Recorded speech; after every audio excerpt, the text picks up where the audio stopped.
She-Hulk's solo series, which is coming up, Mm-hmm. and also She-Hulk's actual appearance in Fantastic Four this week. Yes, I was going to mention that when we got to that point. So I was like, oh, okay, this completely folds everything together. Mm-hmm. And if you didn't read Avengers 50, I think if you're reading She-Hulk, you're like, wait a second, how did we get here? Mm-hmm.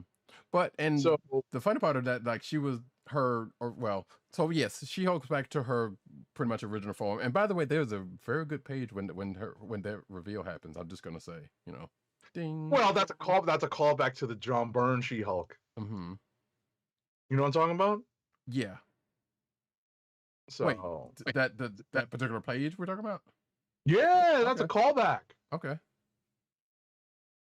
That's It's a like I callback. It's not vaguely exact, but it's right. definitely an homage to that particular run, the John Byrne run on She-Hulk. Gotcha, because I vaguely remember that run. Like I feel like I read it at some point. As a matter of fact, knowing this was coming up, I wanted to kind of go back and read like Slot's run and Burns' old run. But I knew I wasn't going to be able to do it in time. So, or I wasn't going to do it in time because we had a lot of books. But that being said, like I said, yeah, all of that was welcome and wonderful. It was cool. And then, like I said, going into the stuff, so we still got some 1 million BC stuff that they're kind of that they're dealing with, and like Agent 7 said some people are being taken off the board to go to other books, including the aforementioned Avengers Forever. Oh, definitely. Yeah. That's Roddykat brings up a point that I hadn't even gotten to, where there is another Avenger, like that I didn't even think of as being essentially taken off the board for that Avengers Forever story. Right here, it's being developed right here in the pages of this issue. Right. As well as reminding people, hey, there was other people that are kind of going off on that have already been placed in other places, like for to kind of keep them off of this. Right. And just in case we forgot they were around, the Squadron Supreme actually makes a small appearance. They're like, oh, they're back. Oh, wait, one of them's not or anymore. Yeah, I was about to say, or what's left of them. Right. Like one of them is definitely not coming back from that. Yeah, you won't be around next year. Oh no. So that's funny. Yeah. Oh, we also get some. We talk about the aftermath of. We get another part of that, especially dealing with the She-Hulk thing, because of that last part was dealing with that whole plot with the Winter Guard and Namor, and some of that comes back into play later in the issue, because like I said, even with the Winter Guard and the Squadron Supreme and Namor, on another side of that, and just like, wow, like I said, this book has a lot in it, including. Oh yeah. Go ahead. No, I was including, to get this out of the way, I assume that's going to get tied in here some kind of way, story with Thor and another character that has nothing to do with the Avengers, although some would argue tangentially could have. What do you mean? Did you read that last little backstory? Oh yeah, I don't know if that has anything to do with future stories. It's hard to tell. Exactly. But I feel like they wouldn't put that in there for no reason, so I'm assuming there is going to be something that's going to come about it. Like I feel like we've seen this character, or at least a version of the character, elsewhere, especially in like Excalibur. Yeah. So I don't know whether something's gonna fall into that. We don't know. No, absolutely. But what else? Yeah, I mean, overall, what has been kind of a tough read when Aaron has been kind of sprinkling aspects of this. There've been a couple of plot lines that have been dangling throughout this particular run of Avengers, and several of them, and I mean several of them, have come together in this issue, only to open up some more. Right. And all of a sudden we get a particular agent of Wakanda getting a significant power up. I'm not even going to say who it is, because I was definitely taken by surprise. Yeah, and I think I think I might have seen something on that before reading this issue. But that was of course that's what happens when you get news. So I was like, that seems weird. Not necessarily who it was, but it was kind of teasing out that something was going to happen Right. to his character. So I'm like, huh, all right. But yeah, like there's that. There's like I said, the whole other the new Avengers roster. There's another Agents of Wakanda that I guess I don't know if they're not necessarily getting redeemed, but we find out some folks that we thought were not around are still kind of there. um yeah, like I said, there's a whole other thing, especially the whole Mephisto thing and at least one person that's working with him. You know, that whole thing is still around that he's dealing with, and like I said, the aforementioned 1 million BC stuff, Right. Avengers stuff, and that's it's a whole thing. So without going too far in it, like even well, actually, no, I'm not gonna talk about it because that's still about that last piece. So yeah, a lot going on. Needless to say.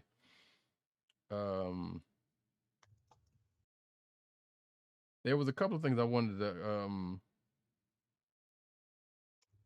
but I'll probably mention this to Agent 70 after this fact, because there was a couple of things that I wanted to mention that was shown in the course of the issue that I was kind of curious about, or whether they're going to actually bring back up. But that being said, I think we can push on to another book if we're done here. And like I said, there's a lot to it, and we can't really get into it without getting into too many spoilers. Right. By all means, go ahead. You can pick something. I believe we said we're going to do Fantastic Four.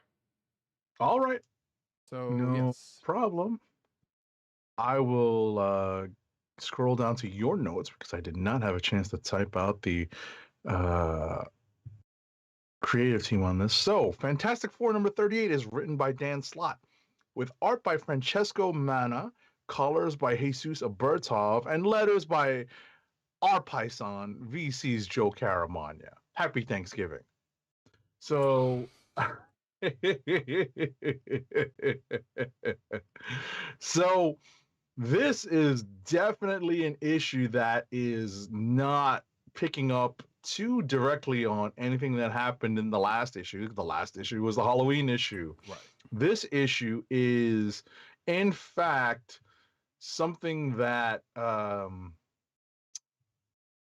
is not foreign to the pages of Marvel Comics, because there are several superpowered lawyers running around. One of them is Matt Murdock. The other one is the previously mentioned Jennifer Walters, aka She-Hulk. Mm-hmm. And so there is no spoiler here. She-Hulk is in this episode. She's on the cover. And it turns out that in this issue, spoiler alert, there are some family issues that are budding. No, it's not Ben and Alicia and the kids. It's not Reed, Sue, and their kids. But it's one of the Future Foundation kids. Mm-hmm. So I really wanted to talk to Agent 70 about this because, well, and I guess the part we didn't talk about in Avengers, which was also kind of funny, because there's just so happened to be a case that ended up getting closed out in that issue, and now we come to the Fantastic Four, and a case gets started. Right, right, with both of them. Exactly. You know, as part of that whole World War She-Hulk thing, She-Hulk had been brought up on charges in Mother Russia for some of the things that happened during that whole Phoenix story, and Jen Walters is able to defend herself there because she's no longer big and hulking. She's been reverted back to her still normal big hulking, state. just not as hulking as she was. Right. And as I said, in this issue, there's a custody battle over a member of the Future Foundation, and She-Hulk is brought in as a consultant. I kind of love the way they did that. Hijinks ensue. Right. I kind of love the way they did that. Even Jen kind of called. I was like, you could have just texted. Well, I kind of had the feeling that something was up. Right. When the word balloon said served, I'm like, served. Uh-oh. Right. I've seen that happen before. Right. Oh, and yeah. And going back to what 87 said about super powered lawyers in the MCU. I believe this is, and I'm assuming this is a Slott thing. I'm not sure because I don't remember that much on his run, but I believe this is the first time in recent history that we've seen a superpowered judge. I think this is this character's first appearance.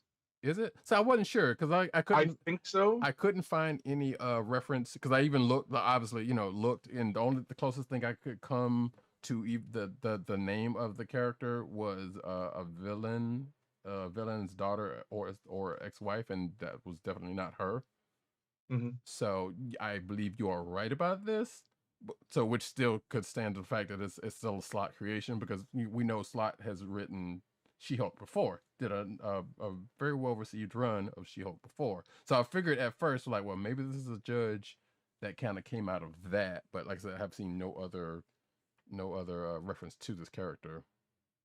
It was new to me, but I am not that familiar with Slott's She-Hulk run. So you could be, you could have been right, and I would not have known that she had been introduced way back when. Mm-hmm. But it was my, it was the feeling that I had, at least, because some of the text that Slott puts in about, where is this character when we're facing off against Galactus and whatnot, right? And Jen Walters basically says, well, some of us superpowered people serve justice in other ways. Mm-hmm.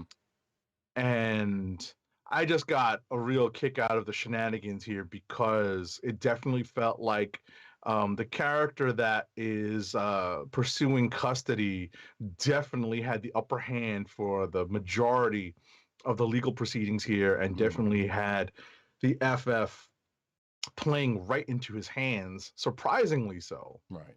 And apparently a little bit of a retcon on this character's part, given what I guess came out during it. Unless there was some precedent for that. I don't know.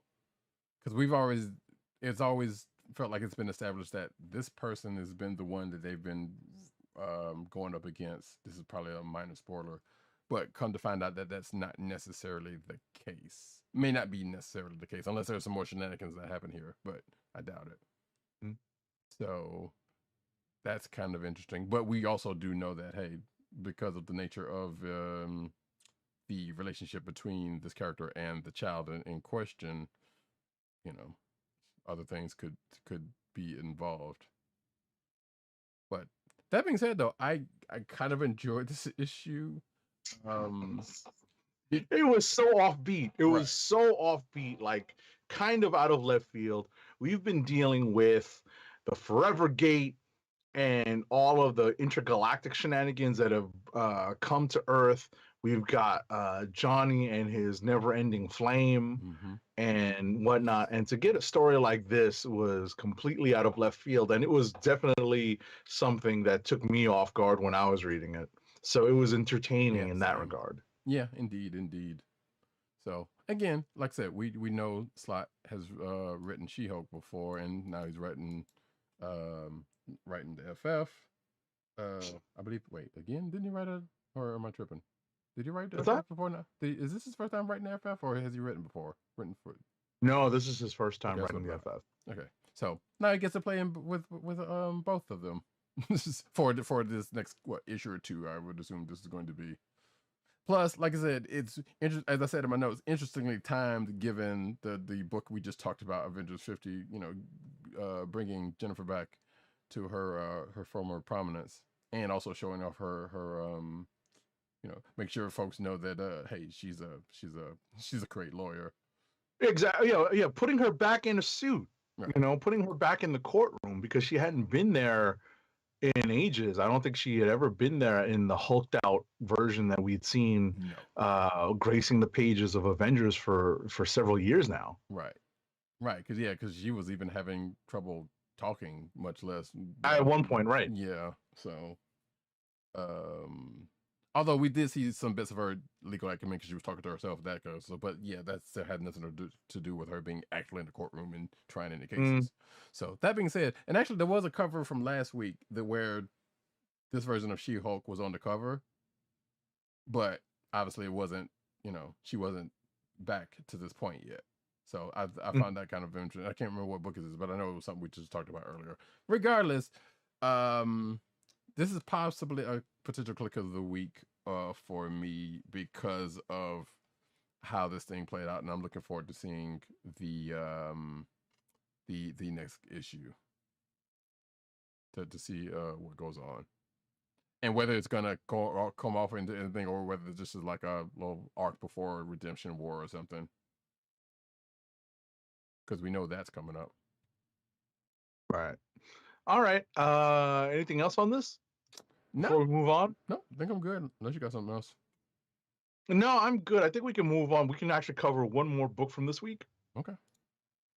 and that's the Trial of Magneto, X-Men Trial of Magneto number 4. Okay, sure. I don't Because this was definitely not where I thought this book was going. Yeah. So let me read off the creative team on this. This book, The Trial of X-Men, The Trial of Magneto number 4, is written by Leah Williams with art by Lucas Vernick and David Messina, colors by Edgar Delgado, and letters by VC's Clayton Cowles. So when I say it wasn't exactly where I thought we would be going, I had a feeling they had brought back, and this is spoilers. These are spoilers from the first 3 issues, really. Essentially, in order to solve the mystery behind the death of the Scarlet Witch during the events of the Hellfire Gala, things are put into motion, people are called, and it turns out that the Scarlet Witch has been, spoiler alert, resurrected through the resurrection protocols on Krakoa. Except for, well, so during that point of it, they mentioned that she pretty much did it herself without them doing anything. Because they were pretty much about to go through it, but then all of a sudden they basically said they actually say she resurrected herself. And during the course of the book. So yes, that is true, but at the same time, they didn't actually go through the process.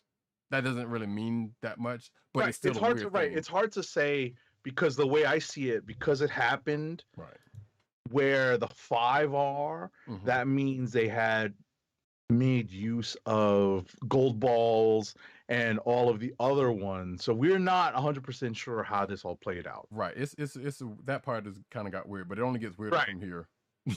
Exactly. Well, I mean, yeah, that's why it's important to understand why Roddykat and I aren't necessarily agreeing on what happened here, because it seemed to me like the process that they had that they had thought about starting the process, and they had set up the body, the husk, as it were. For those of us who aren't familiar with the resurrection protocols, they actually create a husk that they imbue with the backups that are on Cerebro. Right. That's how the mutants get resurrected on Krakoa, right? And they use the powers of the 5 gold balls and I forget all the other characters and Hope and whatnot to do so. And what we have here is that at some point, Wanda Maximoff hijacks the process, or maybe pushes their process along, and we get a resurrected Wanda Maximoff. Right. That is the question. Yeah, because like I said, yeah, we don't know. That's the point. Yeah, exactly. Because like I said, that whole thing was kind of weird, because they say a thing, and then like Agent Saber said, yeah, they definitely set it up, and then after that, it just kind of just kind of happens.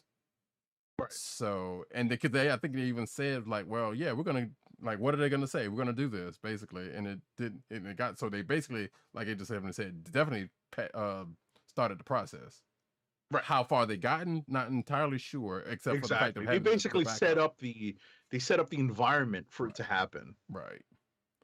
They said they had all their tools in place, all of the elements in place. Right. And so, as Roddykat said, it only gets crazier after that. Right. Because once that happens, and the events of the last issue, where some things appear in the wake of the telepaths giving Wanda the bulk of her memories back, post this early backup.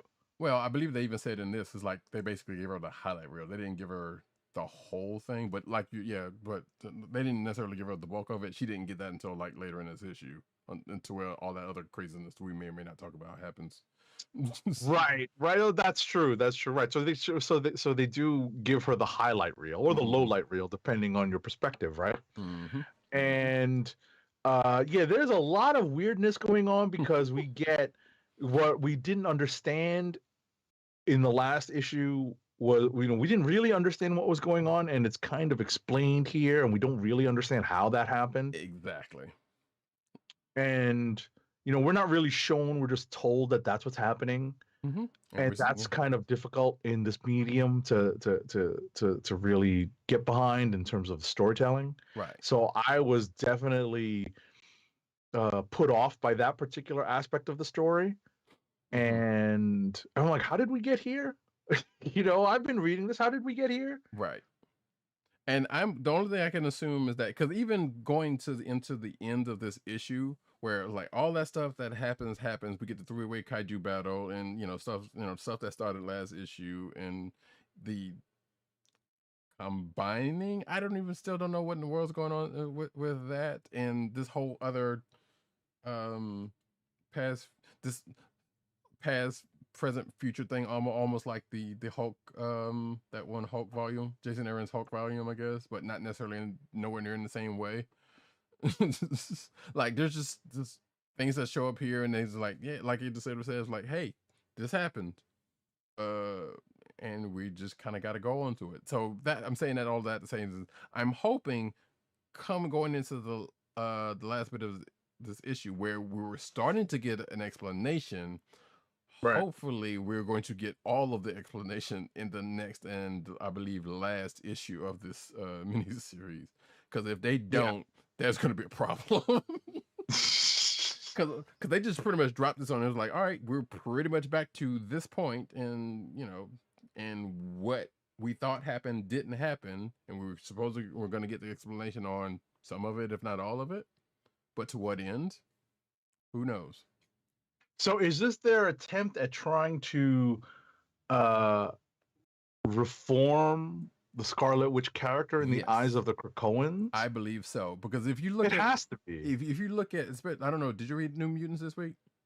No, I didn't get to it. Okay, because if you notice a thing during the X books, pretty much most if not all of the villains or quote unquote villain mutants that they've come across have had reformation arcs or issues.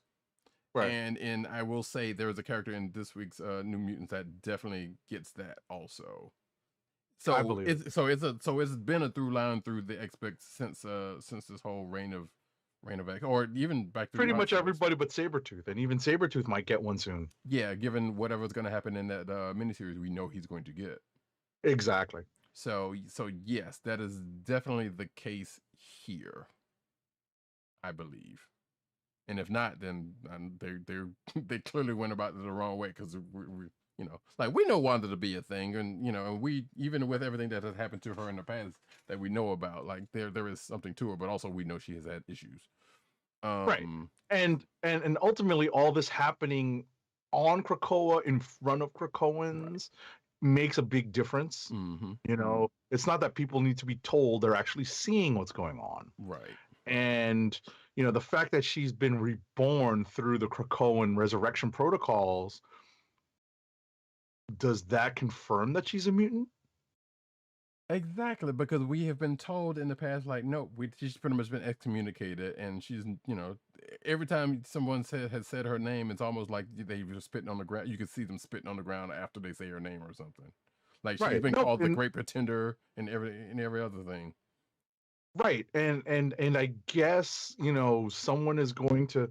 Maybe I've just lost track of how they've been mucking around with her powers, because remember, she had a mutant hex power, and then she became an actual witch, and now at one point it was a combination of the two, and that was always my understanding of recent history involving her powers. Right. So, because they don't say that Quicksilver's not a mutant. Right. Despite the ongoing controversy over their parentage, right? At the end of the day, they're supposed to be quote unquote mutant siblings. So I guess she always has been. They just stopped taking cerebral backups for her for a long time. Right. And yeah, and exactly, because the backup they use here is like very old, but then like I said, that doesn't really matter because they pretty much put everything back in the box, so to speak. No, but my point being, the reason why they stopped, maybe I'm misinterpreting things, Mhm. and maybe I'm just mistaken, but maybe they stopped taking backups because they delisted her as a mutant. But see, that's probably the case. Yes, because you think about it, like I said, they even say in here the early. Well, see, that's still kind of weird though, because they say the earliest backup was like well before that stuff. So they really, Exactly. so it sounds like they stopped taking backups of her well before M Day and all that stuff. It's Right. heavily implied that they was like, yeah, this is a way early backup. Like basically from when she was still married to Vision that early and before, I guess before she even had the kids. So Right. we don't necessarily get a time frame, but basically around those that early time. Right. Yeah. Marvel's rubber band timeline gets in the way here, but Right. bottom line, whether or not they're able to reform not just the character of Scarlet Witch, but her characterization Right. and her power set and all this other stuff in one issue, let's see what happens. Yeah, it's going to be a tall order, but at the same time, I don't know. Wanda's history has always been confusing. I don't know if this is going to just do anything to cement that, and whether she's going to be in a better place, I would hope, in some aspects. Overall, we don't necessarily know how she's going to come out of it, but they're trying. With like I said, the only thing we could do is just wait and see how they do and what they do with it. You know, and like I said, in the eyes of some people during in the universe, like no, she's still Wanda from back in the day. She's like, yeah, she's had some problems, but she's still her and she's still on the side of good. It's just that she's also has this other very heavy baggage on her, that has kind of cracked that shell. So, like I said, until we get to this next issue, we don't really know because this issue went. I don't want to even say bonkers because that's probably a little too much to say about it, but it just Yeah, that's a bit much, but yeah, it was a little wild. yeah. So Definitely a little wild. All right, so I think we can get to rapid fire and we'll cover the last 2 weeks of books that we have, mhm. rapid fire style. So let me scroll up because I did not type out all my credits, so I'm going to get my books ready. And once I get that queued up, I'm going to spin the minigun along with Jesse the Body Ventura. Here we go, rapid fire. I ain't got time to breathe.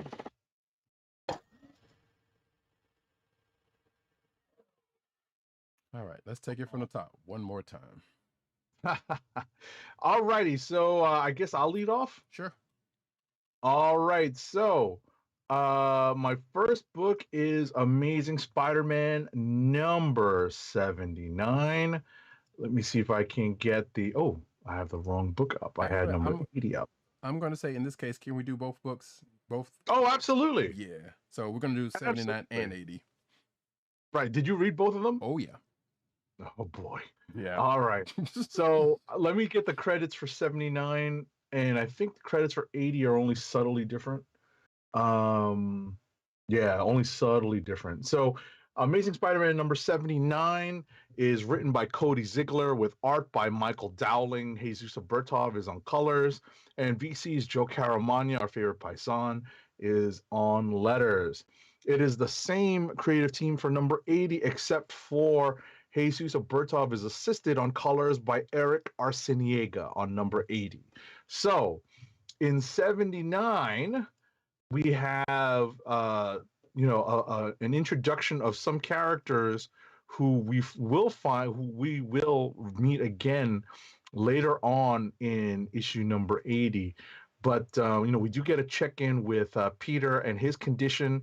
Ben Reilly basically goes off the grid to the Beyond Corporation in order to do that, and gets into some hot water with the Beyond people, with his handlers.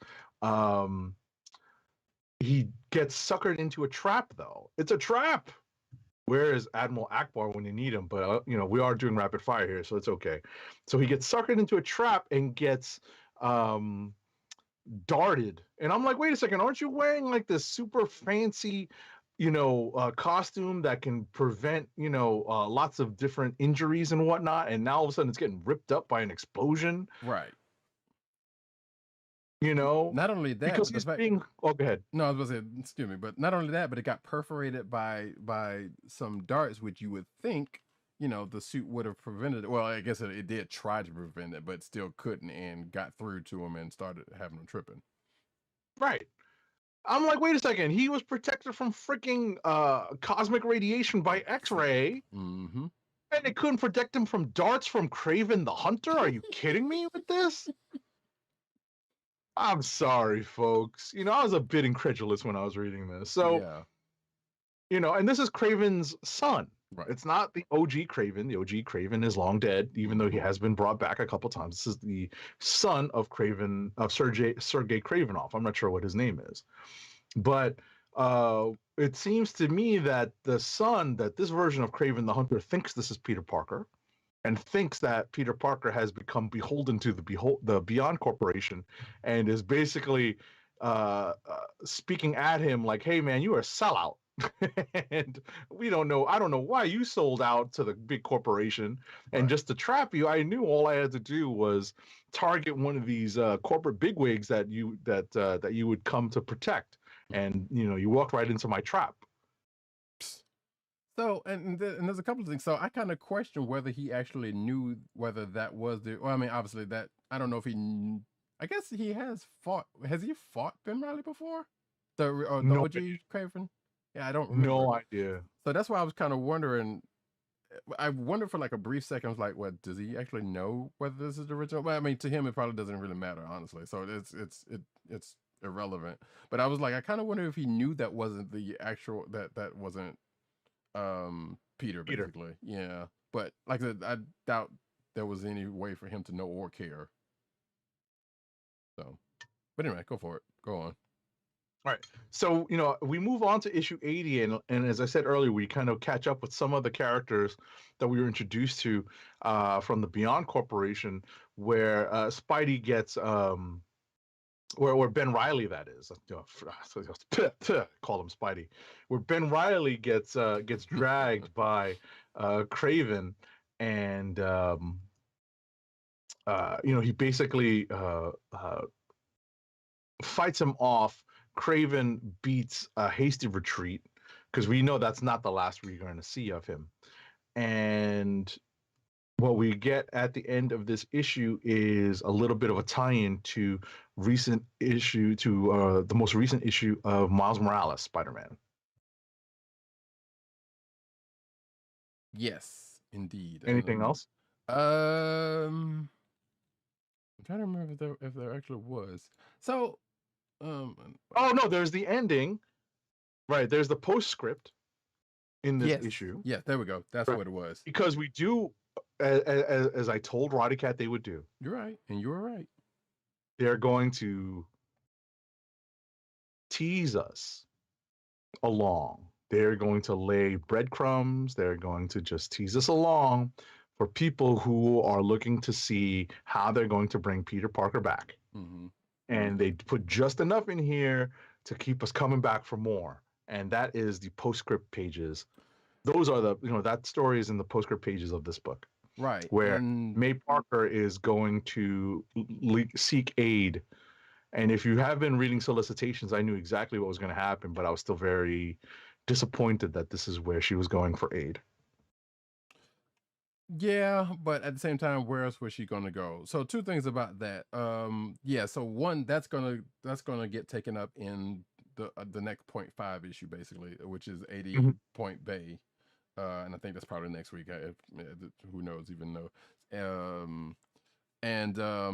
If folks don't know, Aunt May and Doc Ock. Oops, spoiler. He tried to put a ring on it. Oh, there's a Bay reference. Yes, indeed. Oh God. Hey. You did that one. I did not.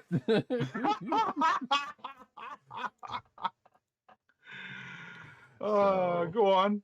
but yeah, so we're going to see more on that particular part of this situation in that issue. So we'll probably be talking about it. That, and like Agent 70 said, we will be carrying on with the Miles part of the equation as they tease at the last part of the main the main story in the next issue.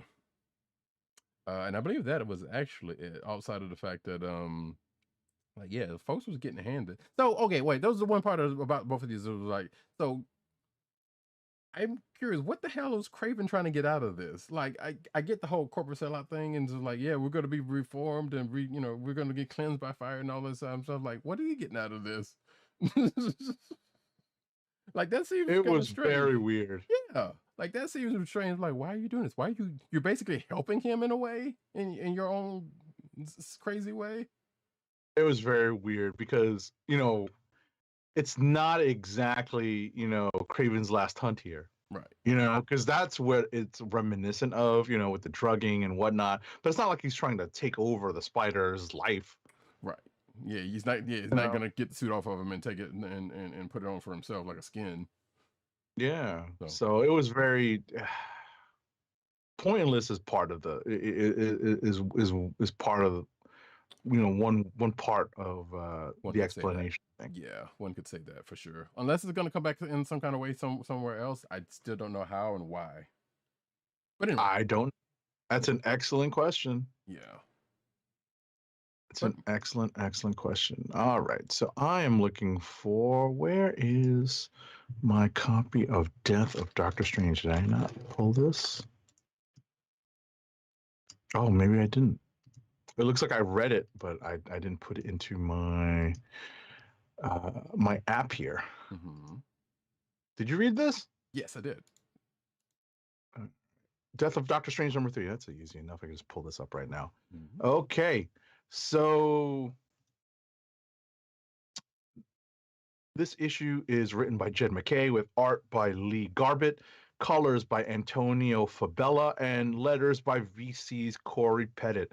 So what we get here is, we open with some interesting backstory. One, we get the autopsy that's being performed by Doctors Jane Foster and Dr. Stephen Strange on Strange, the earlier version of Dr. Stephen Strange, on the current day version of Dr. Stephen Strange, which is obviously creepy. We also get a little bit of oh my God, why is this term escaping me?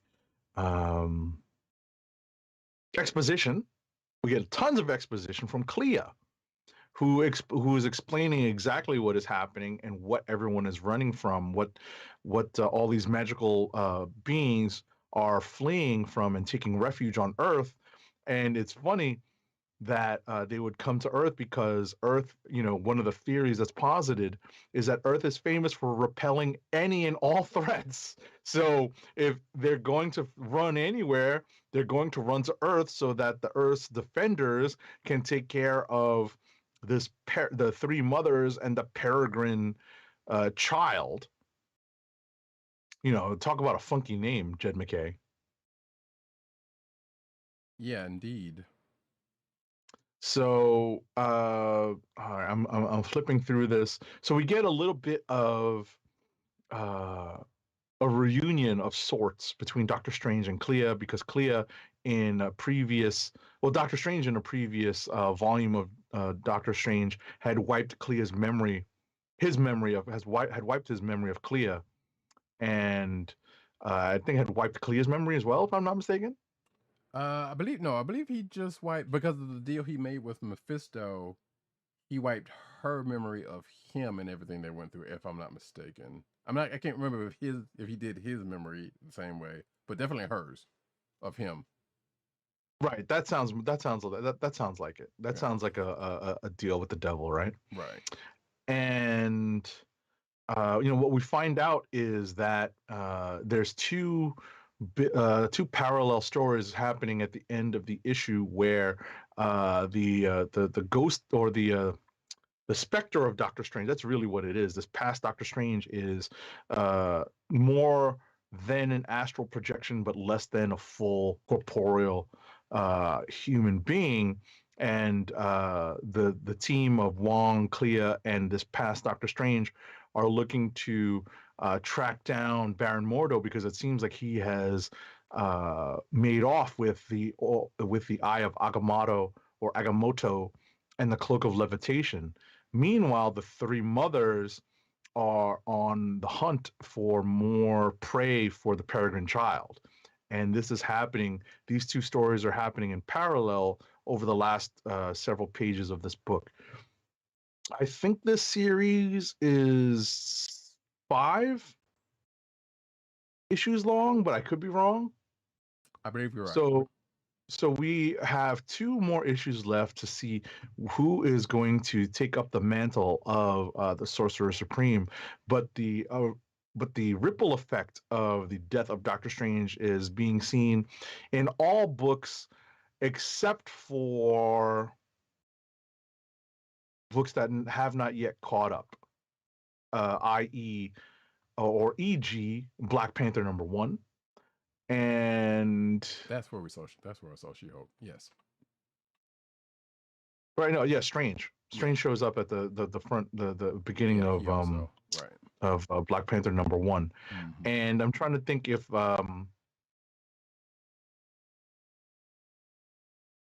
maybe Daredevil hasn't caught up yet. But I don't think Roddykat read that issue this week. But in any event, that's how Death of Doctor Strange #3 ends up. Do you have anything to add? No. The only thing I just have to add to that is like, man, Ghost of Strange was a smooth talking Joker. You know, he was kind of flowery in his language to Clea, and it was like it was kind of working on her. Definitely. All right, next up for me is Thor #19. This is I'm scrolling. This is again by Donny Cates with art by Nick Klein and I just passed the credits page. Colors by Matt Wilson and letters by VC's Joe Sabino. So this is the opening issue of a new arc called God of Hammers. And a lot of the issues of Thor just prior to this have involved Thor not being able to work with Mjolnir the way he is used to working with it. And we get a little bit of a recap of several of the events of Thor, including the Aaron run over the first several pages of this issue. So if you're looking for a place to jump on, this is actually a decent first issue to jump on because you will catch up on you will get caught up on the status quo of Thor and Mjolnir in the first several pages of this book. So it's actually not a bad jumping on point. I would actually recommend for anyone who's looking to catch up on Thor to read this issue because it's actually really good for that purpose. But getting back to this whole God of Hammers thing, we're going to see how this develops. And ultimately what Thor is doing is trying to recruit his family members and recruit as the king of Asgard his chief of spies, and that has been revealed to be not Loki but Throg, Simon Walterson. And at the end of this issue, we have a mystery that Thor and Odin are going to try to solve. And last week is X-Men #5. Did you read this? You know what? No, I didn't get a chance to. Oh, so I won't spoil too much. X-Men #5 is written by Jerry Duggan with art by Javier Pina and Zay Carlos, colors by Eric Arciniega, and letters by VC's Clayton Cowell. So we have a little bit of a story at the beginning that finds, I think it's a continuation of the last issue where the Reavers have been have been updated. They're not necessarily the Reavers that we know from the Silvestri era of the X-Men, but more so the Reavers that we have seen in the pages of, I want to say, Marauders, where Okay. lots of mercenaries have been upgraded with cybernetic technology to help them counteract, which is the classic a trope for the Reavers. They're upgraded with cybernetic technology and weapons so that they can better take on mutant powers. And what we find here at the beginning of this issue is that we get a little bit of a backstory on Polaris and how she actually did not want to join this latest version of the X-Men. And there's a little bit of backstory here, as well as an interesting way for Polaris to kind of prove her mettle and her place on this current iteration of the X-Men team. At the end of the issue, though, is where several ongoing plot lines are picked up. One involving Ben Urich, the reporter, who we've seen in the pages of Daredevil and Spider-Man, and now is doing some investigative reporting on the X-Men.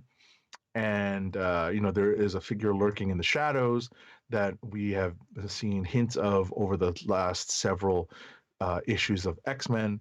Ben Urich in the 616 is not dead, and hopefully they bring Ben Urich back, because Netflix Daredevil is, and Netflix Punisher is not continuity. So hopefully we do see Ben Urich in the MCU at some point. And that is X-Men number 5. And that finishes up my books for last week. Okay. Do you want to rapid fire yours? I was about to say, do your this week's. All right. So December 2nd, so we did amazing, or December 1st, we did Amazing Spidey number 80 and Avengers number 50. Next up is Daredevil number 36. It's written by Chip Zdarsky with pencils by Manuel Garcia, inks by Cam Smith, Scott Hanna, and one second, Victor Nava. Colors are by Marcio Meniz and Brian Valenza, and I will tell you who the letterer is in a second.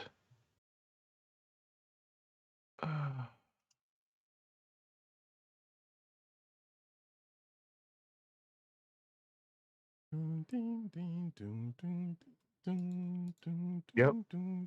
See, because I'm clicking between several windows here. The colors are by, oh no, wait, colors are by Marcio Meniz and Brian Valenza. Letters are by VC's Clayton Cowles. That's what I was looking for. So, surprise, surprise. This is actually the last issue of this volume of Daredevil. And I don't know if you're surprised. I'm not, because I had heard this from Chip Zdarsky on a couple of podcasts, because they're going to be picking up the Daredevil story in Devil's Reign. Right. A limited series that's about to come out. So in this issue, we have the resolution of a couple of storylines that have been ongoing in this volume of Daredevil. Namely, number 1 is finally Matthew Murdock, aka Daredevil, has been released from lockup. He's finally out of prison, and he's sporting an Infinity War Captain America beard, which is kind of amusing to me. Meanwhile, we get the we have the parallel story that's being told in this issue is the impending nuptials. I don't know if you know about this, Roddykat. I just saw something about this earlier. Of one Wilson Fisk, aka the mayor of New York City and kingpin of crime, and Typhoid Mary. So while Matt Murdock is reacquainting himself with Elektra at the with the disappointment of Kirsten McDuffie. You got to love Matt Murdock. He has a way with the ladies, man. He definitely has a way with the ladies, because eventually he does make his way back to Elektra. some of the storylines that have been weaving their way through this book do get some resolution here, as I said earlier. The other one being Daredevil's stance on his mission and what he's looking to do with I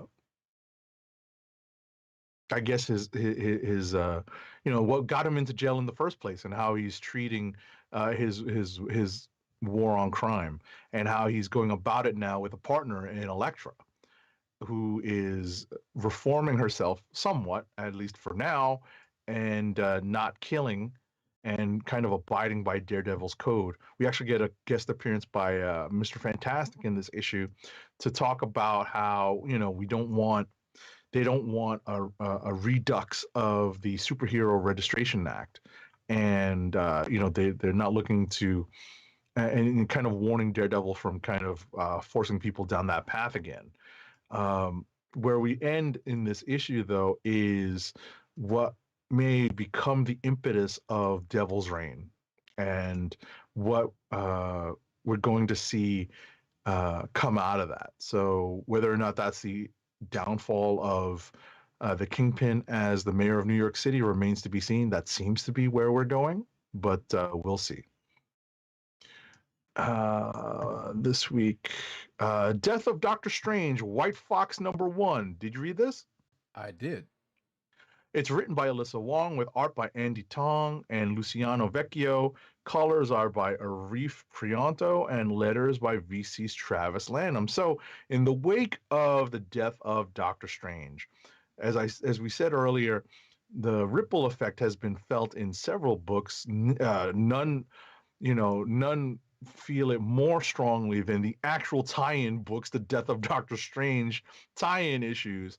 This particular issue involves several of the characters that revolve around the White Fox, namely the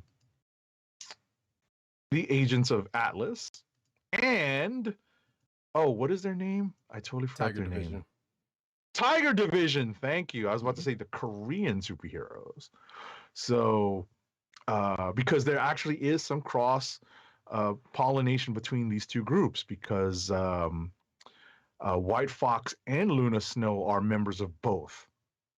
So, long story short, the Tiger Division and Agents of Atlas not working together, but working basically working against the forces of magical creatures that have been unleashed in the wake of the death of Doctor Strange, the Sorcerer Supreme. As these two groups are fighting things off, they eventually come to a point where the White Fox breaks off and rejoins some of the members of the Agents of Atlas, and ultimately they choose to address something that, let's just say, the White Fox is suspected of something happening, and she's out to clear her name, and the Swordmaster goes with her. And in the wake of this particular action, Swordmaster goes down and is thought to be lost. And what we suspect is that this is going to lead to this character becoming a version of Iron Fist. Mm-hmm. And we are not surprised that this is happening to Swordmaster now.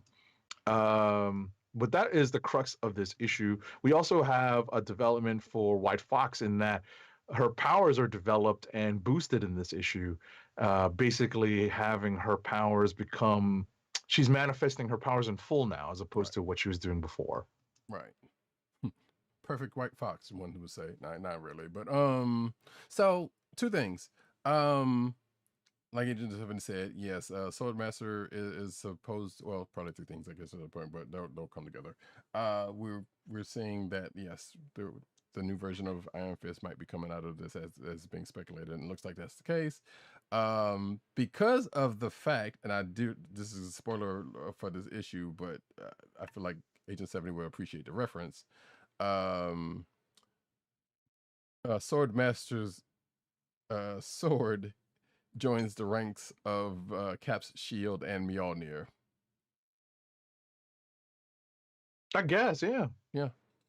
So there is that. And the other thing is, this I was reading this issue got me kind of wondering, because having rewatched Shang-Chi and the Legend of the Ten Rings recently, it kind of made me thinking about the fact that, hey, wait, there were nine-tailed foxes that showed up in that movie. I wonder if White Fox could somehow be introduced coming from that. Like some kind of way. Now, granted, her situation is kind of different because she's like the last of her kind, and we saw a bunch of them in that movie. But still, something like that could happen. You know what's wild is that we're talking about two different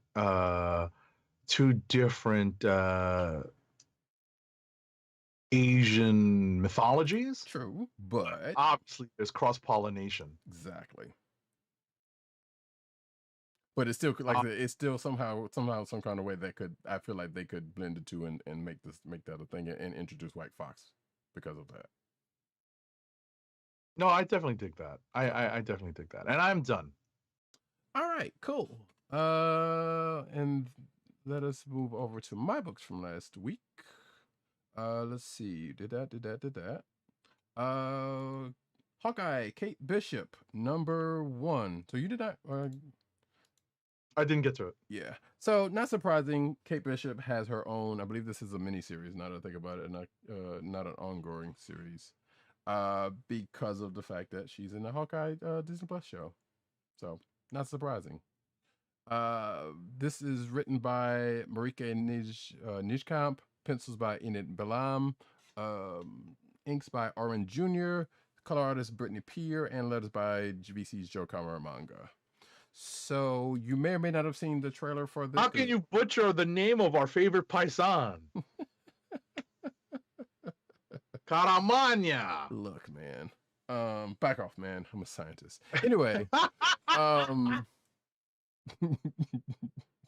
So the good thing about this, if you did not know that much about Kate Bishop, there's a little bit, well, it doesn't really give her backstory, but it does give her a little bit of catch up on her current status at this point.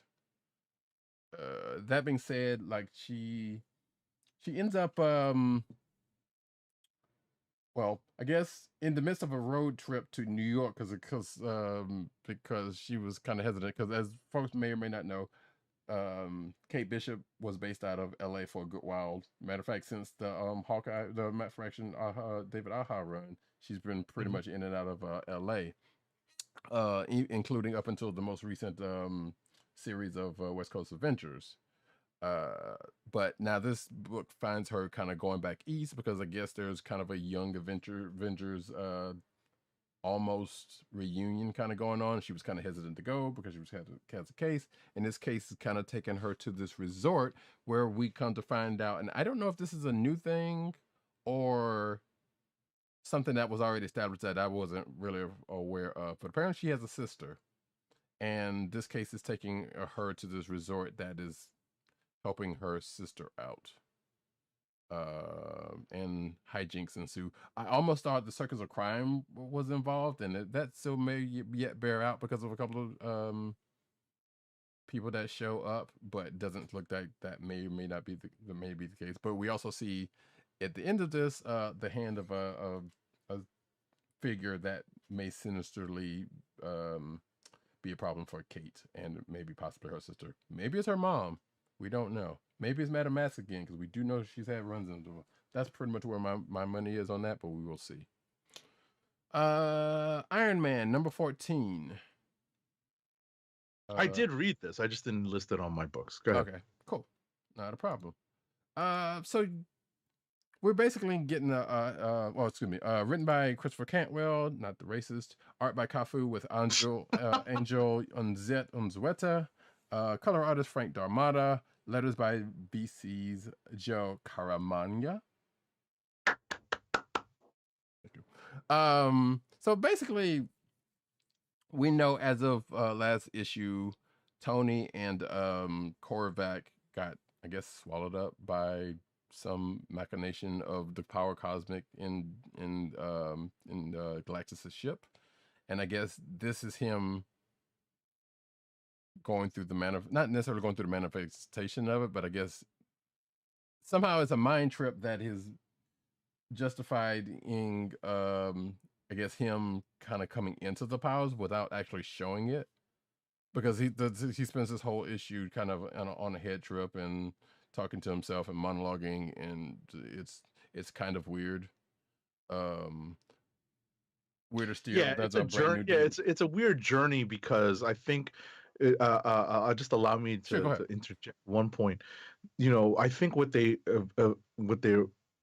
one of the goals here with the power cosmic thing is to kind of put Tony back together again, Right. because he had been so injured, and that had been such a prime plot point throughout this this run of Iron Man. So they basically allowed him to heal himself in this issue, and to and they actually showed it. They're like, you know what, I'm going to put myself back together. Right. And in parallel, Korvac is essentially doing the same thing. Right. And to put it into some sort of perspective, but it did actually happen. I would want to believe this is the case. There's a Brand New Day reference, like spoken out, near the end of the book. Interesting. Go back.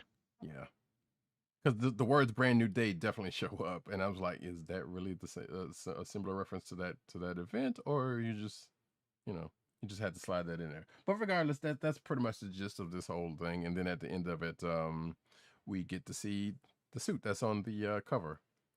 If Right. you're watching the video version, and yes, we'll get to see him use it next issue. And also, weirdly enough, because I believe between either this week or last week, Iron Man has been in books. And a matter of fact, one book where I believe probably takes place prior to this, but he's still on the space mission, because I think he comes in through a video call or something like that. That might have been, I think that was Avengers, now that I think about it, where it looks like he may or may not be on a video call, a holographic call, but it was pretty much right before this issue happens, because he's still in his old suit, or his old newer suit. So I assume at some point they're going to catch up with this at some point, because we know we've seen a couple of books where Iron Man has shown up and still hasn't really caught up to this point yet, which quite naturally, I guess they're waiting for this. And then well, they're ahead of the, it's funny, Avengers is ahead of this. Right. Wait, you mean? Yeah, Avengers is ahead of this Iron Man story. Mm-hmm. Well, yeah, Avengers 50. Yeah, they remember that whole that sequence where they talk about getting new blood, and they talk about right. Yeah. That was the part I'm referring to. Mm-hmm. So, but like I said, it just hasn't cut back around to, or the rest of the universe, I guess, hasn't really caught back up to it, even though we've seen Ben Reilly's back on Earth and he's Spider-Man now, but that's still things with things. Anyway, that's Iron Man 14. Last week is Robin number 8. I enjoyed this issue, actually. Written by Joshua Williamson, art by Gleb Melnikov and Max Dunbar, colors by Hi-Fi, lettering by ALW's Troy Pateri. Go ahead, I read this too. No worry about spoiling it. Okay, cool. So, to put it in layman's terms, it's a slobber knocker. Because shout out to JR. Exactly. So it's down to the last two combatants in this kind of Mortal Kombat-ish type tournament, and it's down to Damon and Connor Hawk. They fight again. It goes to a place, but then the turn happens, and something else presents itself. Tournament wise, that kind of comes into play, and Damon and probably who else ends up still being around after this issue, after what happened at the end of this issue is the case, has to deal with. Interestingly, we get a clear-cut winner. We do. Interestingly enough, I thought they might leave that vague, but no. Williamson was like, nope, there is a clear winner here. Right. and a winner and a loser at that. Not a not Yeah. because because apparently the winner lost. Yeah. But in terms Unless of the one-on-one battle that Roddykat was just talking about, there is a clear winner. right, unless that something happens, in the next issue that or in the next couple of issues that kind of does something against that, which wouldn't be surprised. Then there is that. All right, Right. that's it for last week. This week's is Magic, Master of Metal #1. I believe I talked about or alluded to this book a couple of weeks back.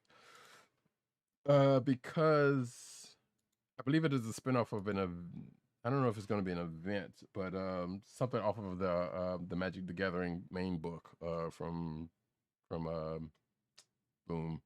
That this is coming off of. It is written by Marguerite Scott and letters by Egg Dukeshire. And there's some couple other people on this, but I'm not really going to go into all of those names. And I didn't really honestly finish the whole book because I think there's a couple more backstories that I didn't get to. But the main stuff is there's a character. If you know your Magic the Gathering, there's this character of Tezzeret, and that this revolves around. And I guess his involvement with his musings and his involvement with the whole Marit large thing that is going on in the main book, and I believe this is kind of coming off of that. There are mentions of a couple other Magic the Gathering characters such as Jace Balerion, Strixhaven's being mentioned, but that's a more fairly new thing in Magic the Gathering parlance lore.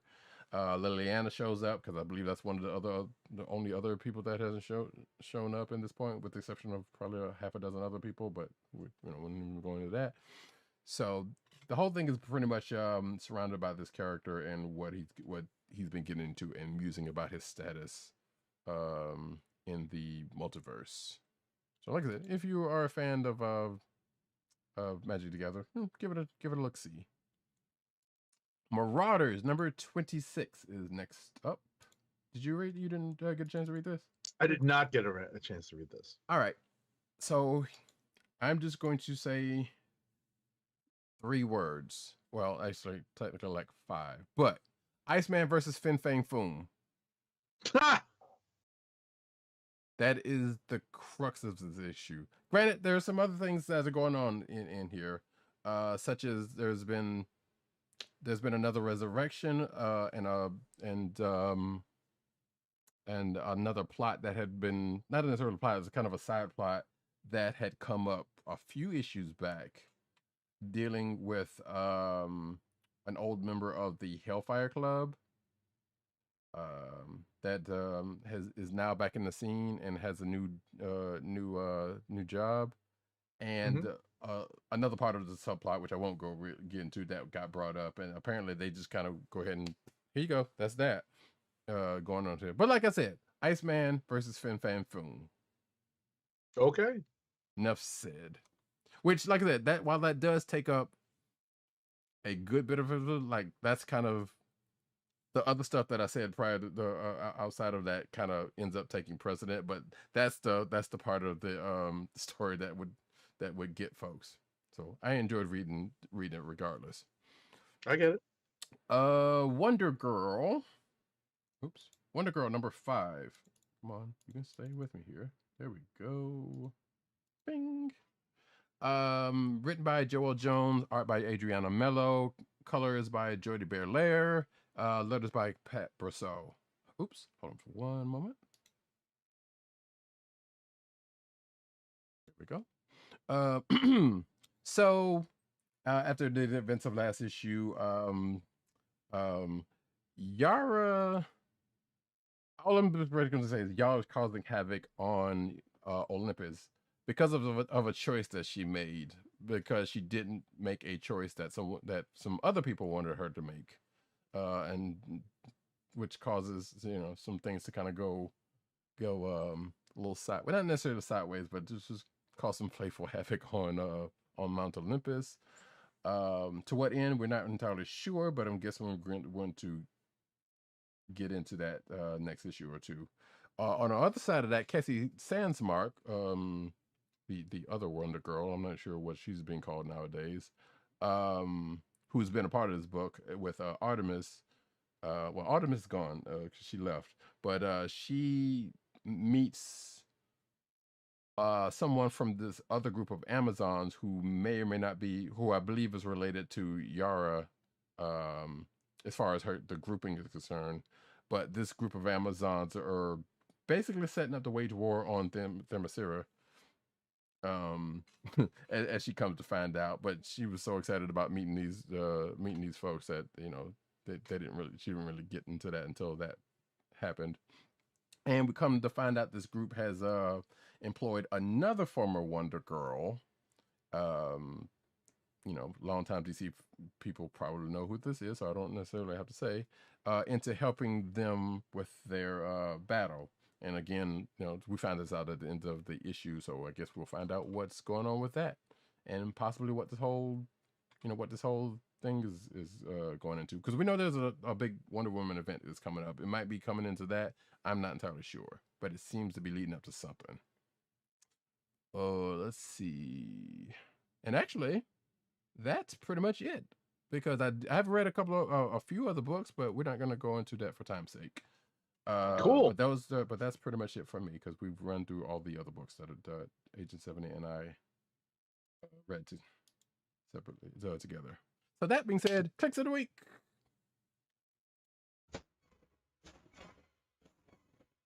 So we do have one Kliq of the week from both weeks, actually, from Tim. He said for last week was Hulk #1 because and for this week he has Avengers number 50. So yeah, both pretty good picks, I would say. Can't necessarily go wrong with either one of those picks. But that is pretty much the only one we got. So what you got yours? I would say that for last week, I'm a little in between. I definitely did like that Hulk #1. Mm-hmm. I also liked Thor #19 because it's it was such a great opening issue for this arc. So I'm a little bit torn between those two. For this week, it's a little easier because while I enjoyed Fantastic Four number 38, I thought that the art was just a little off-putting in that. X-Men, the Trial of Magneto #4 was just a little too wild for me.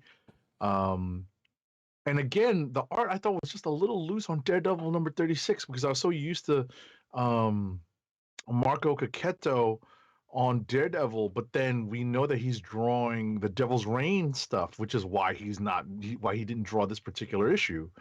So, I thought that was a pretty strong ending to this particular run of Daredevil, this volume of Daredevil for this week. So I think what I'm going to do is for last week, I'm going to go with Thor #19, but Hulk #1 was very close. And for this week, I'm going to second Tim Dog 98 and say Avengers number 50 / 750. Okay, all right. Again, not a bad way to go. For myself, for last week, I'm gonna go with Robin number 8. Because that was just a fun issue.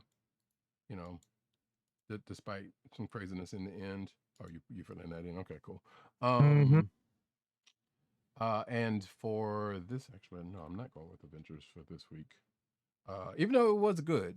That Marauders, I thought 26 was a really good issue. I'm kind of leaning between that and Fantastic Four, honestly, for this week. Despite the art, I didn't have the same issues with the art as Agent 70. I did notice it, but like I said, it wasn't really that much to kind of take me out of it. Right. I'm just being. I'll give Roddykat a little cover to make his decision. I would just say that it just felt a little loose to me. Mm-hmm.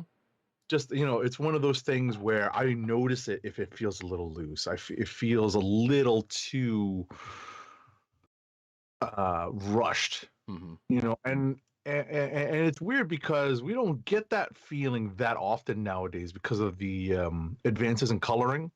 I think a lot of the digital coloring really covers up much of the pencil work that could be deemed as rushed.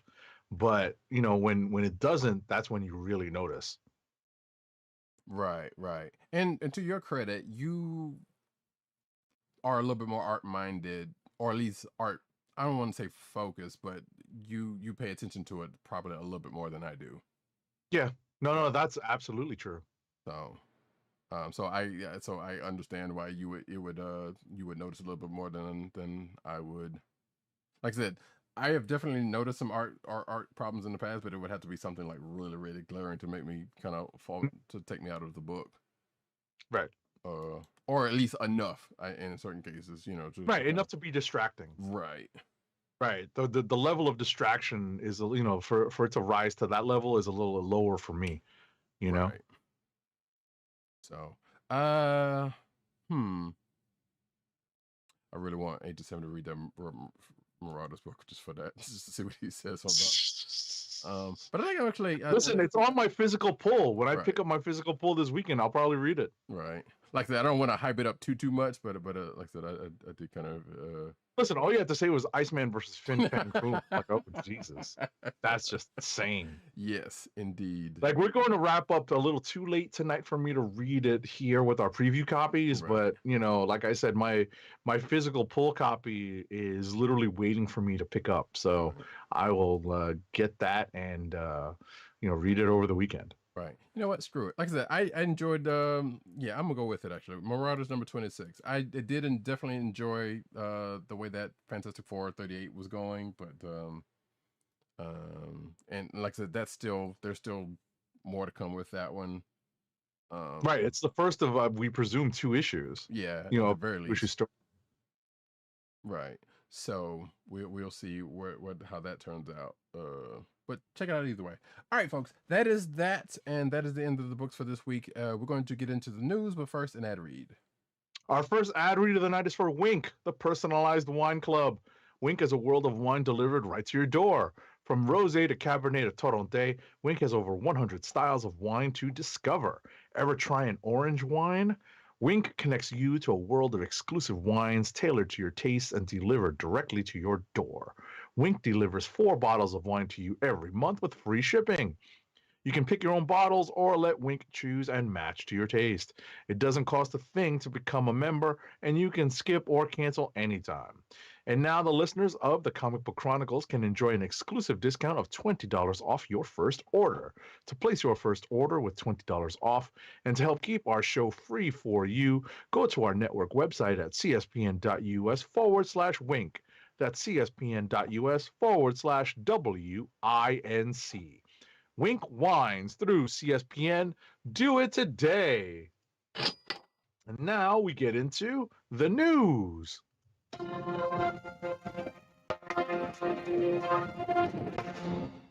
And we start off as we do each week with the cinematic news. First up, Delroy Lindo joins Mahershala Ali in Marvel Studios' vampire adventure, aka Blade.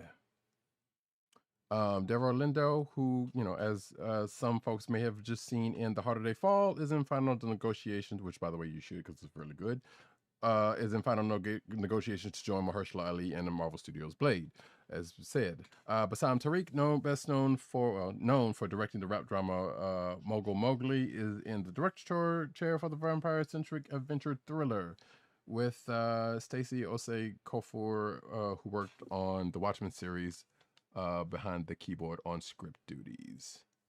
So I was talking to somebody about this, and now I suspect, and I don't think this article says who he's going to play, but I'm kind of wondering if he's going to play Whistler.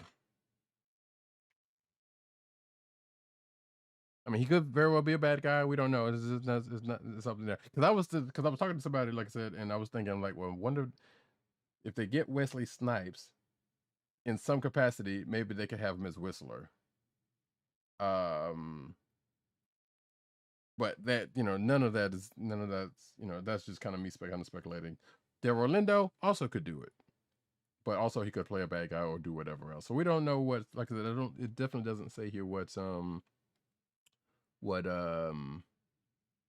he's going to be. So we'll see if that comes to pass. And well, we know it's coming to pass, but we'll see as what is going to happen with him and what character he plays. Next up,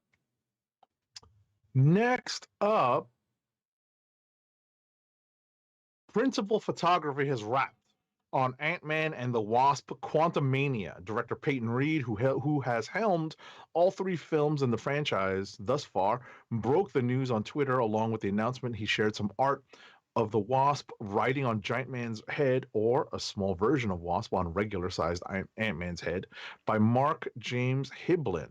There's more than a year before the film hits theaters because of Marvel Studios pushing back its entire slate. It's going to see the return of Paul Rudd, Scott Lang, Evangeline Lilly's Hope Van Dyne, Michael Douglas's Hank Pym, and Michelle Pfeiffer's Janet Van Dyne. A number of supporting characters are also expected to return, but we won't see T.I., nor will we see Judy Greer's Maggie Lang.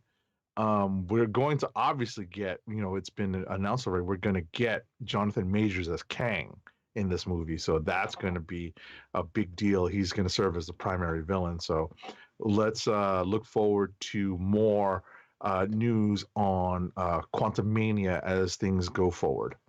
Yes, what you're going to do when Quantumania runs wild on you, brother.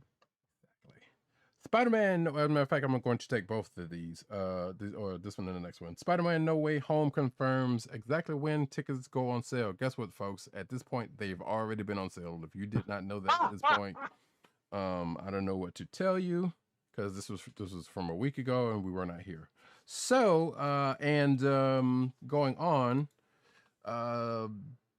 Spider-Man No Way Home swings to record advanced ticket sales as movie theaters keep wary eye on Omicron variant. Because there is a new variant of COVID-19 that's been going around, and apparently right. I'm glad that Roddykat pronounced it correctly and did not call it the Omarion variant, because one of the side effects is that it leaves you with an ice box where your heart used to be. I have seen people doing that, and there's a R&B singer named Omarion, which also people have been using for that. So that's pretty funny. So. But yes, so yeah, ticket sales went on sale last week. Sites got slammed the whole time. Like I told the Agent 7, I believe I heard there was a fight that broke out in front of where some people were in line to get tickets at some place. I don't remember. Like I kind of saw it in glancing, and I was like, that's so silly. So if that was the case, but yeah, apparently, ticket sales have been good, and as Agent 70 said earlier, he's got his. So I got mine. So needless to say, we will be going on Movie Protocol again in a couple of weeks. I can't believe it. It's so soon. Literally 2 weeks from now. Mm-hmm. Yeah, as well. I don't know if I'm. We'll find out. I don't know. Whether what's going to happen with Roddykat and his tickets, or if he's even going for that first week.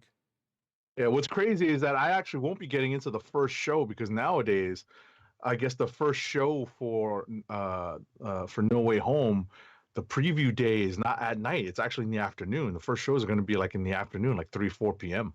Oh, really? Yeah, I think here it's like 6. Right. There's actually going to be a couple of earlier shows. I'm like, wow. Yeah, I've noticed that they've been doing that lately, because sometimes it's been like, nah, it's like 7 or 8, or it used to be back in the day. It was like, no, it's going to be a night show, and then they have been kind of creeping up to doing more earlier screenings on the preview day. Yeah, I don't even know if they even call it that anymore. Yeah, I was about to say preview day for me. I've got there's 3 theaters in the theater that I'm going to, and it's going to be 3 of them are going to be, it's like 3 o'clock, 3:30, and 4. Right. That's crazy. Yeah, that's ridiculous.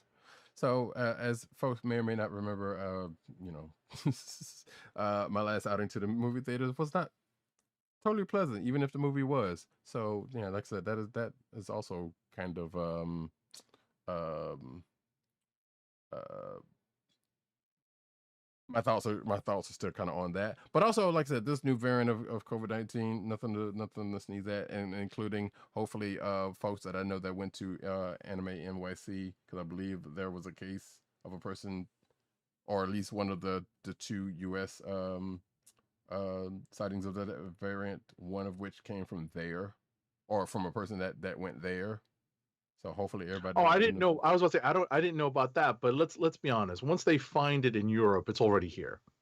Yeah, pretty much. You It's just a know, matter of so right. It's just a matter of time before we find out more news about it. So Right. ultimately, you know, whether or not our vaccines are effective against it, you won't know until you actually take the vaccine. So take the vaccine. And that, which is Better weird, than not taking. which supposedly in this case, from what I just mentioned, from what, at least from an account that I saw in the news, the person was vaccinated and had their booster shot and still got it. Right. But So but they're not hospitalized. If they got symptoms, that's one thing. right. So Needless to say, though, that should not stop you from, like you just said, get your shots, get your booster, be careful, be safe. Still be careful. Just because you get vaccinated doesn't mean you can't get it. Is the bottom line here. So you should be careful. Don't be stupid. Yes, and there are bunches of stupid people about. So don't be one of the ones that get vaccinated and still be stupid, basically. Right. Anyway, next up. Big way. Doctor Strange star sheds more light on multiverse. Oh wait, I'm sorry, this is you, because I just took those last two. Oh, is it? Sorry. Oh, yeah. Okay. I apologize. No.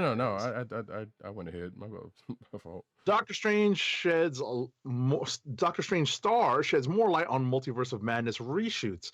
Benedict Cumberbatch explained the reasoning behind the reshoots for the movie. While speaking to Empire Magazine, he says that they were largely due to logistical issues and the restrictions placed on the film by the pandemic. Quote, we're in the middle of reshoots and we're working incredibly hard to make a schedule work to realize the full potential of the film. Bits that we want to do better, but also bits that were just impossible to do on the day because of logistics, COVID, etc. He explained, they are so delayed in production because of that. Luckily, not during production too much, although everything is just a little slower. That's fine. Yeah, I mean, hey, it happens. Like reshoots work, even if we weren't in the middle of a pandemic. Reshoots happen, so right. It's not that big a deal. The movie's still coming out. We're still gonna get it at some point soon. Marvel's Eternals reportedly announces Disney Plus debut date. And apparently that date is Wednesday, January 12th, 2022. So if you were looking forward to watching the Eternals in the comfort of your own home, that's how long you have to wait. And I believe this is pretty much on par, because I haven't done the math on it, but I believe this is pretty much the within the 45-day period, as opposed to Shang-Chi, which they kind of held off until Disney Plus Day. Mm-hmm. So there you go, folks. Next up. Oh, okay. Wait. So, did they give a date on that? Yeah, It just to start January. Wednesday. Oh, January 12th. Yeah, January 12th. Yeah. Mm-hmm. Gotcha. Okay. All right. Spoiler alert for Eternals if you haven't watched it yet. Oh wow, I didn't know this. That's crazy. Yeah. I mean, I feel like this. We'll get into it, but go ahead and just. Yeah. Right. So, spoiler alert for anyone who did not watch Eternals and is waiting for it to come out on Disney Plus on January 12th. Let's just say Richard Madden's character doesn't make it out at the end of the movie, and it's confirmed here by an Eternals writer that in fact is a lasting decision. Is something that's going to last. Right. Now, given what we know about the nature of the Eternals in the MCU, actually, and that have actually come back into the comic books also, that doesn't mean that this could be permanent. Because I believe they still kind of have to wait to bring him back in the next one, and there probably will be a next one the way it ended. Right. We'll So, see. yeah. So, but yeah, apparently that one scene was what it was. Next up, though, Marvel shows in MCU timeline for Captain America's Shield, and it's been on quite a journey. So, for some reason, Marvel, I guess this is like Marvel UK, released a timeline involving the Shield in the MCU, and it goes from the Shield's creation by Howard Stark in 1943 and ends with Sam Wilson taking on the mantle of Captain America, as we have seen. So, and according to this article's writer, it's pretty cool and interesting to see the timeline all laid out like this, and they cannot wait to see the journey of the Shield continue. So, and as you can see, if you're watching the video version, you can see the post, the Instagram post therein. Interesting how, well, I know how they did it, but it's like, okay, it's cool to see it all line up. So anyway, that's that. Next up, so one Hawkeye cast member is an actual archer in real life. It's not who you expect it is. Mm-hmm. Spoiler alert. Vera Farmiga, who plays Eleanor Bishop on Disney Plus's Hawkeye, has revealed that she's actually a real archer. So, she actually loves archery, she revealed in a press conference. That's funny. Yeah. I feel like I've said before, like I know a couple of people that are into archery. And it's kind of something once upon a time I had a thought about.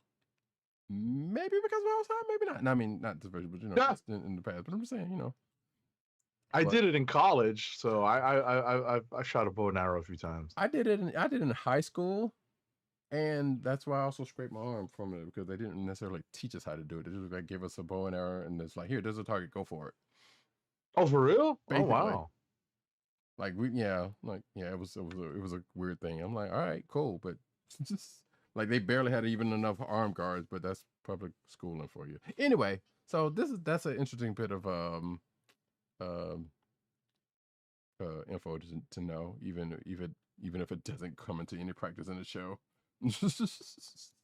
Hawkeye's pizza dog wields a bow and arrow in adorable photo. And now, yeah, I guess you're right. I didn't see this. Because this picture has both of his eyes. Look at his good pupper. Look at his good pupper. He's a good boy. He is. So yeah. So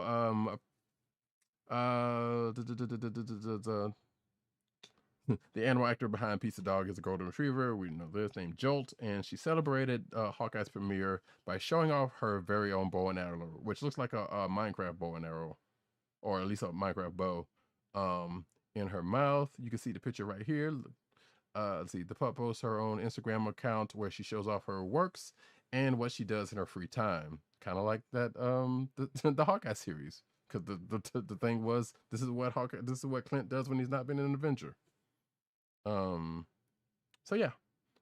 Let's see. Like I said, that's it. There's nothing else to do. Just look at the picture if you're watching the video version, and you should sometimes, folks. Next up. Oh, this is lame. This is a spoiler alert for the first 2 episodes of Hawkeye. So somebody spotted a teeny tiny continuity error in the episode where, we talked earlier about how Kate Bishop was actually in New York for the Battle of New York, and some of the shots don't necessarily match up with the timeline of what happens in the Avengers movie. I'll leave it at that. Moving on. Yes, one particular shot. Actually, there was also another article I came across where somebody found an error in the Black Widow movie because of an item that shows up, or a particular version of an item that shows up, which I would not have known, and I still kind of wouldn't care if I hadn't watched a particular episode of The Toys That Made Us. But we don't need to necessarily get into that. But I didn't put it in an article. I just thought I'll bring it up now. Anyway, Disney Plus removes 2 Marvel movies. Fantastic Four and Fantastic Four: Rise of the Silver Surfer was pulled from Disney Plus streaming library as of December 1st. Which is slightly kind of a bummer because I was actually gonna rewatch that at some point, even how Eventually, right? Yeah. I wanted to actually watch the Rise of the Silver Surfer because I don't think I'd ever watched that all the way through. I have, and it's not great, but Oh no. yeah, especially one particular part, but you know, yeah. the CG is what it is.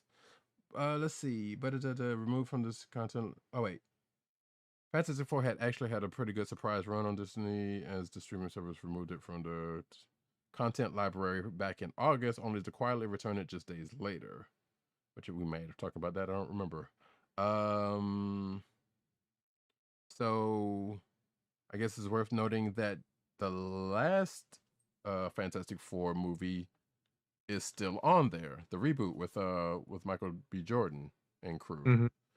Mm-hmm. Excuse me, along with 2 animated series from the 90s and 2000s. So they didn't take all of the Fantastic Four off, just those first couple. With as Jessica Alba and the Commish and Captain America. And Captain America, yes. And Kolchak, because I think that dude did end up playing Kolchak on some TV show. I don't know. Either way, I don't think it says why they were taken off. This article does not say why it was taken off. Nobody knows why. Yeah, so that's weird. All right. Anyway, maybe we'll find out later, or maybe it'll just do like what happened last time and they'll bring it back at some point. Who knows? Weird. Next up. Allison Court, who'd voiced Jubilee on X-Men the Animated Series, hints that the character may be recast for the reboot. It was recently announced as part of Disney Plus Day that the classic 90s show would be revived as X-Men 97 and that it would premiere in 2023. Continuing the story of its predecessor, the reboot is set to be produced by Marvel Studios. Several actors are supposed to return for the reboot, but it seems like Jubilee will likely be recast, hopefully with an Asian actress. Right, which when we talked about this first happening, we did mention the fact that 1, she was involved, and 2, that she had said that this would possibly be the case. So basically, she's still involved with it, but just probably may not be as Jubilee. Right. But we'll see further down the line. WandaVision's Agatha All Along dun dun dun dun dun dun dun has been nominated for a Grammy, and I believe that's not the only one that has been. So yeah, Agatha All Along, the surprise theme song for WandaVision's surprise villain Agatha Harkness. As if you don't know, you should watch WandaVision. It's good. Has a Grammy nomination for Best Song Written for Visual Media for 2021. WandaVision looks like it's the first television show to sneak into this category in 8 years. We won't go into all of that, but I think... Agatha's Head Bopper snagged one of the 3 Creative Arts Emmys Awards for WandaVision back in September for Outstanding Original Music. And the show won for a couple of things. And no, I guess that's it then. I thought it was up for a couple other Grammys, but I guess not. So yeah, there you go. Next. Venom 2 unleashes the film's deleted but oddly heartwarming closing scene. So, a deleted scene from Sony Pictures' as Venom Let There Be Carnage explores the love or abundant like between Venom and Eddie Brock. So, this is already ahead. It's been put out ahead of the film's impending home release. So the scene, already shared by Voodoo, finds Eddie Brock and Venom sitting on a beach as a symbiote asks his host where they'll go when Eddie says, anywhere that needs a lethal protector, I suppose. Venom excitedly replies that Eddie will need a cape and a mask. The conversation, whatever. What? So, I'm not reading the rest of that. So, anyone who enjoyed Venom should tune in for that deleted scene. Sure. Have you watched this yet? Nope, neither one. And it'll probably be a while. Star Wars Ahsoka. I watched the first one. I haven't seen the second one. Yeah, I don't know. I watched the first one as a guest, so I don't know if I'm going to willingly pay for Venom anytime soon. Yeah, I mean, when and or if they both get on some streaming service, or if I'm very curious enough, other means, maybe, but I am not there yet. Anyway, from the world of Star Wars Ahsoka, Natasha Liu Bordizzo to play Sabine Wren in Disney Plus series. And I'm just going to go ahead and say that we kind of figured something like this was going to happen, given what happened with actually Eckstein. Given the picture that they are using for this article, I'm not mad at the choice. It's a pretty strong look. Mm-hmm. It's a pretty, I can't say resemblance, obviously, but there's definitely a strong look that I think will translate. Right. And also, that being said, I believe I said this then, when talking about this before now, I would have loved to see Tia Sakar playing Sabine in live action as she did in Rebels, but we kind of figured, like, again, something like this would happen. But there are other places. No, I agree. Yeah, I agree. And it would be weird for them to let her do this, and they recast Ahsoka in the first place. So that would be kind of, I could see some people getting really up in arms about that if that actually happened. So, by the way, Tia Sakar, beautiful woman. Next up, though, oh wait, hold on a second. No, actually, that's pretty much it. There's need to be said about that. Next up, Star Wars, as Dave Filoni says, the Ahsoka series has been in the works for years. He's been planning the Mandalorian spin-off story for that long, and he's told Empire that it's thrilling and that he's been working on it for a while, and that the story takes place 5 years after the events of Return of the Jedi, much like the Mandalorian. Sure. Let's see here. Is there anything else that's needs to be mentioned? And I believe that also sets up right after Rebels, if I'm not mistaken. Oh, it has to be after Rebels. Yeah, because Rebels is before Jedi. Right. And what we know, and what we already know, and what we already know that's possibly going to happen in the show, or potentially could happen in the show. So yeah, and like I said, I wouldn't be surprised that this was the case that he's working on this year, because I believe this is his favorite character, or one, and has grown to be a lot of people's. So yeah, like Rebels is like before New Hope, like roughly before New Hope. Yeah, it kind of rubs up against it. Yeah. So, but next up, Book of Boba Fett. I'm gonna take these next two actually. Book of Boba Fett trailer shows Boba reclaiming his iconic ship, which has been renamed, by the way. A new trailer for Disney Plus's upcoming series, The Book of Boba Fett, shows Boba Temuera Morrison reclaiming his iconic ship. Like I said, the ship, the formerly known as Slave One, has now been renamed a Fire Spray class ship. And I don't know if it's going to be called the Fire Spray, but I believe that is a class of ship that has been designated. So there is that. But also, in this, I believe in the same trailer, it teases the bounty hunter's escape from the Sarlacc pit, which is a moment that we've pretty much all been curious. Well, a lot of people, fans of Boba Fett specifically, have been curious. Yeah, they've imagined, right? Yes. Everyone's imagined it. So, well, actually, I think it was in a book, though, in an extended universe book. So they may be possibly taking from that. We don't know, because as we know, just like in the MCU, and this is pretty much possibly why Star Wars canon has been taking current canon in bits and pieces out of the extended universe of just in the Star Wars universe. So it wouldn't be surprised if they kind of cherry picked this one out of it.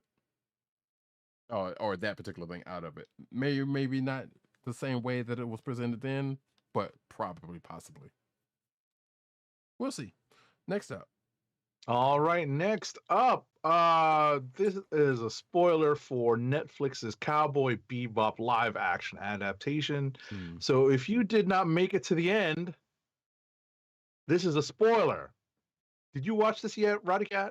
I'm still yes and no. I have not watched the end of it, but I still got like 2, maybe 3 episodes to go. All right, so I finished this. So yeah, I'm not gonna spoil. I know you read this already, Mhm. in this up, but the bottom line here is a character that was missing noticeably from the advertisements does in fact show up at the end of this first season. Right, and you can see who that is in the title. So Right. or at least the one, because I mean, even if you watch like half of it, the character has been mentioned, and people have been asking where this character was before the show even actually came out. So I'm surprised that I actually made it all the way through. Like part of that show is actually pretty difficult to watch. So mm. I can tell you that I am not a fan of the Danielle Pineda character. Really, huh? Yeah. I kind of like that version. I'm like she's a bit much, admittedly, but no, I kind of, Yeah, it's a bit much. Like it kind of rubbed me the wrong way. Right. Like the And I way, can see like that. because the character already rubbed me the wrong way, but the direction they took it, Right. I was like, ooh. Right. So, but that's just my 2 cents, folks. Sure. In one way, they took it in a interesting and not surprising way, because I don't recall in the original series that was a thing that happened. But not to go into that. Regardless. All right, no, not even that part. Yeah, exactly. I know I know what you're talking about. Not Yeah. even that part, but yeah, Right. yeah. Because it was a nice little scene right there. But anyway, I feel like some people wouldn't know what I'm talking about, and I don't even have to say anything. But yeah, I can see where her character ended up kind of was a little too much. I mean, I could be a little bit much, but I kind of liked it. I kind of dug it. So, but regardless, yeah, this other character has been introduced that we weren't really sure whether we're going to actually get in the first place. So, and I feel like they hinted along those lines before the series came out, because I know people were asking. So Right, and it's kind of in the sense that the adaptation is kind of true to the original anime in the sense that we don't see this character right away in the anime. correct, but they made it So- sound like we probably weren't going to, because of the fact that the character got introduced later than most of the other characters that show up. Right. So like it's just the sequence is all, I don't want to say out of whack, because an adaptation's an adaptation. They definitely are taking this in a different direction than the anime. So yes, we'll see where, if they do get greenlit for a second season, where they're able to go. yeah, because they even like you said, they introduced a couple of, or at least, well, outside of this one, in a different way from the original anime. So Right. Next up, Yeah. So if anyone is waiting for us to talk about the Cowboy Bebop live action adaptation, Roddykat's not done with it yet. So yeah, and I'm not sure if it's worth going to, but we can talk about that at some point. Because I'm probably gonna finish in the next like day or 3. Because like I had watched it, I just kind of stopped because other things were getting watched, Sure. or rewatched. Anyway, Keanu Reeves goes on the record. He wants to play Constantine again, and I believe this is another one that was or still is on HBO Max that I wanted to watch. And that said, I believe Ghost Rider, which I also wanted to watch. Both of those movies got taken off recently, so that's kind of sucky. Anyway, they took off the Ghost Rider movie. I think so, because I think there was. I think they left on the 30th, November 30th. Oh, that's too bad. I didn't get a chance to watch them. I know, same. I mean, like I said, I've seen the first one pretty much. Well, the beginning of the first one, and probably a scene or two. It was just I couldn't do it, but I was kind of looking forward to watching those.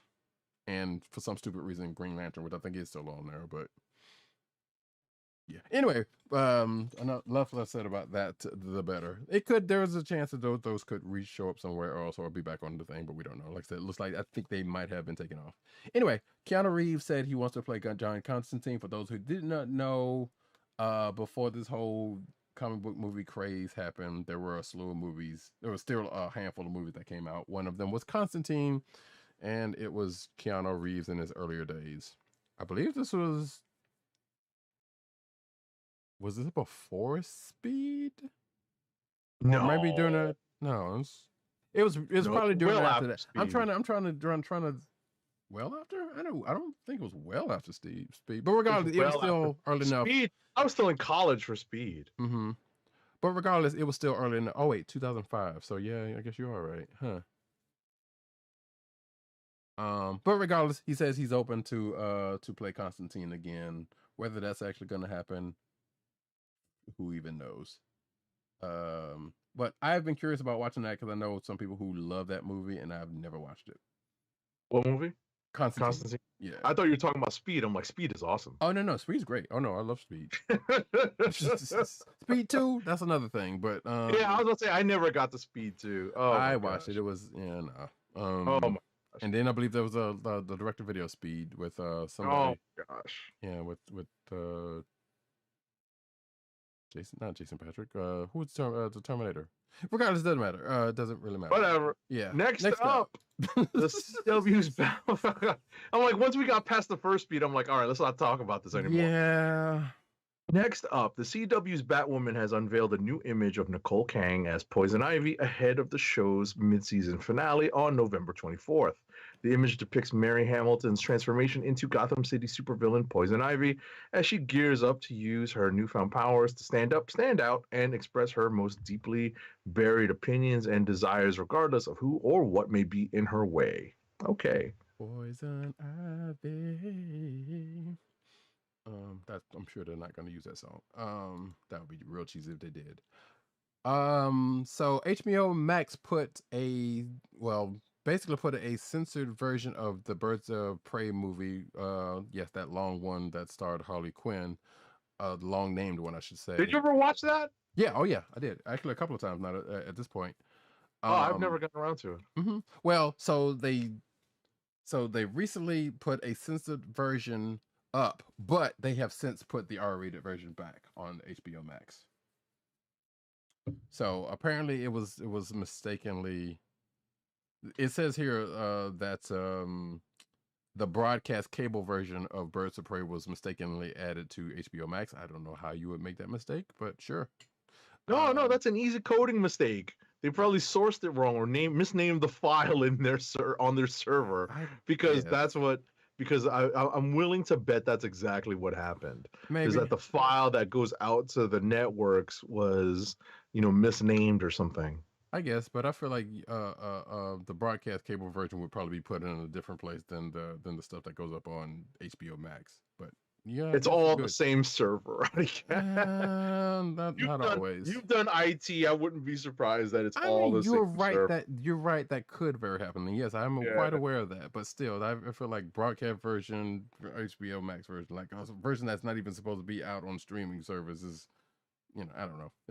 That's weird. But regardless, it is what it is. But it's been taken care of. So the original version is back up.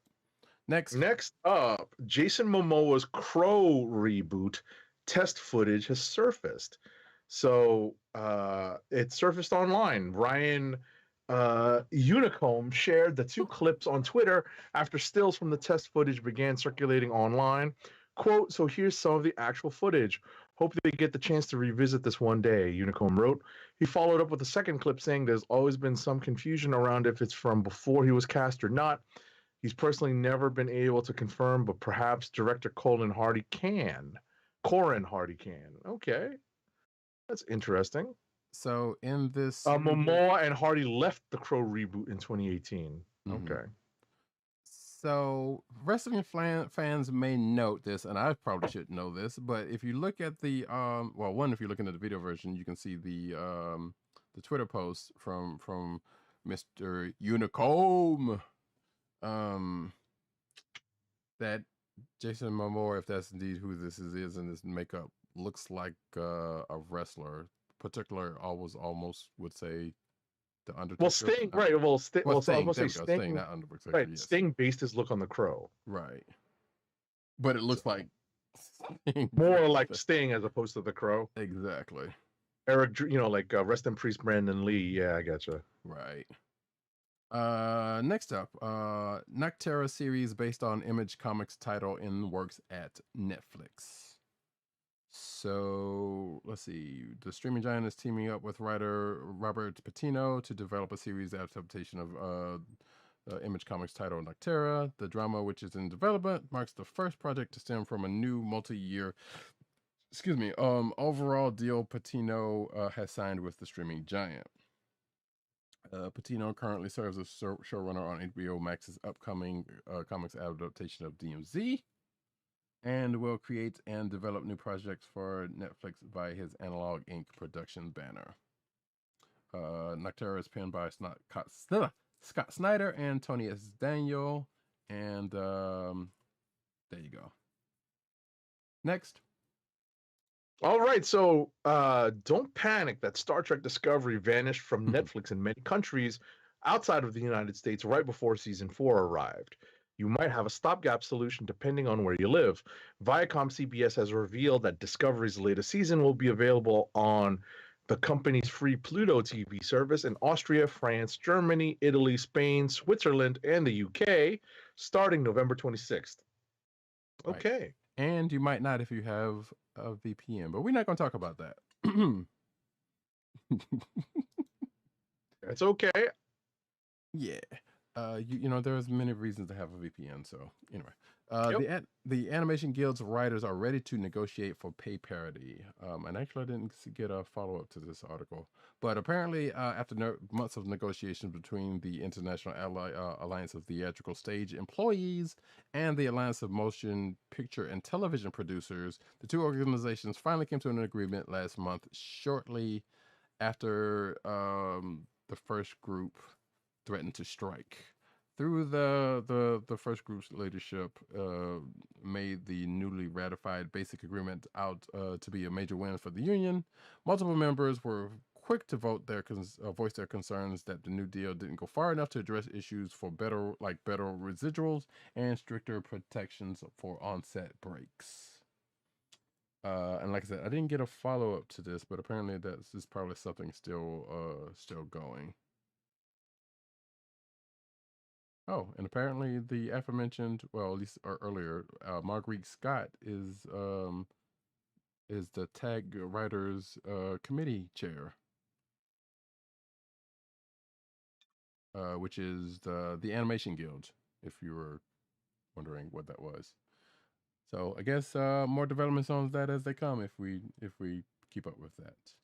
Next up.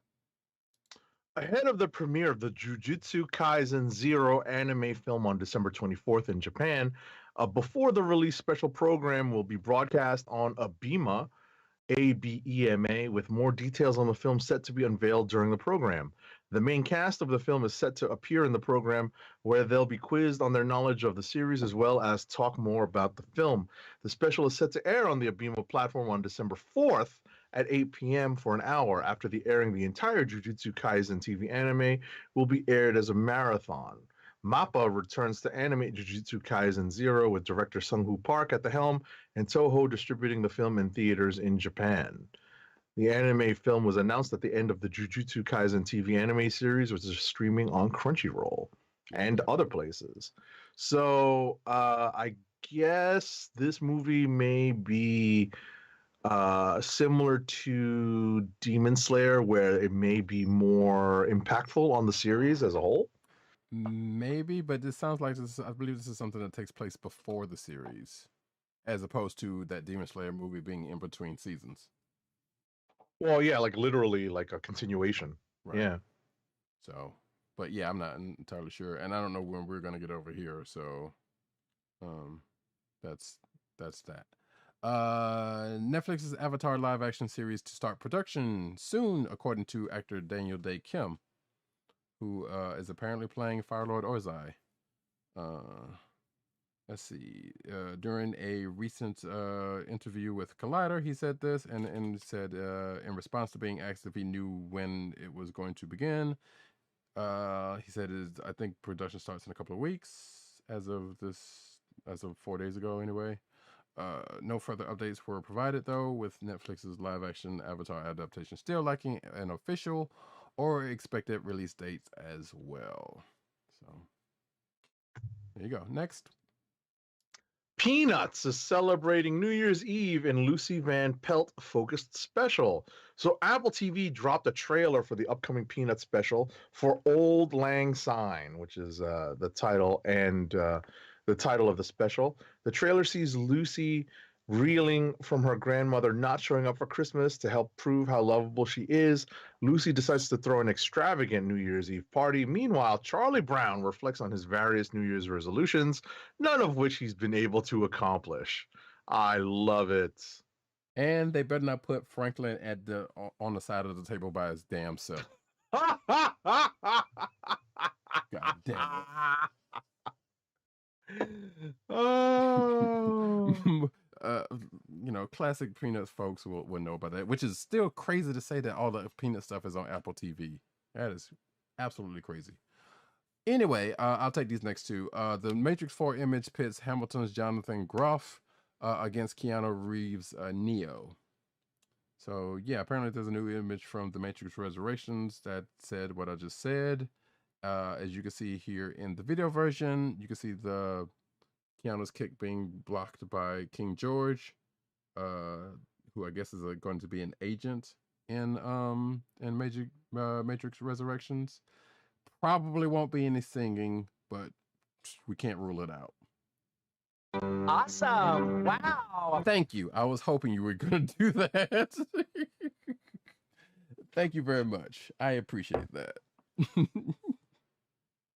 If you haven't seen Hamilton, then well, you're missing out. It's still on I believe it's still on Disney Plus. So yeah. Anyway, It is. Yeah, It is. and next up, the Matrix Resurrections announces ticket pre-sales date with deja vu inducing trailer. And I believe it's the film's official Twitter account also confirmed tickets go on sale December 6th. So if you still have money from getting your some Spider-Man tickets and you're going to go check out this next Matrix thing, then there you go. Yeah. Yeah, I was about to say my movie going group was kind of torn on seeing this in the theaters because it is going to be on HBO Max. Mm-hmm.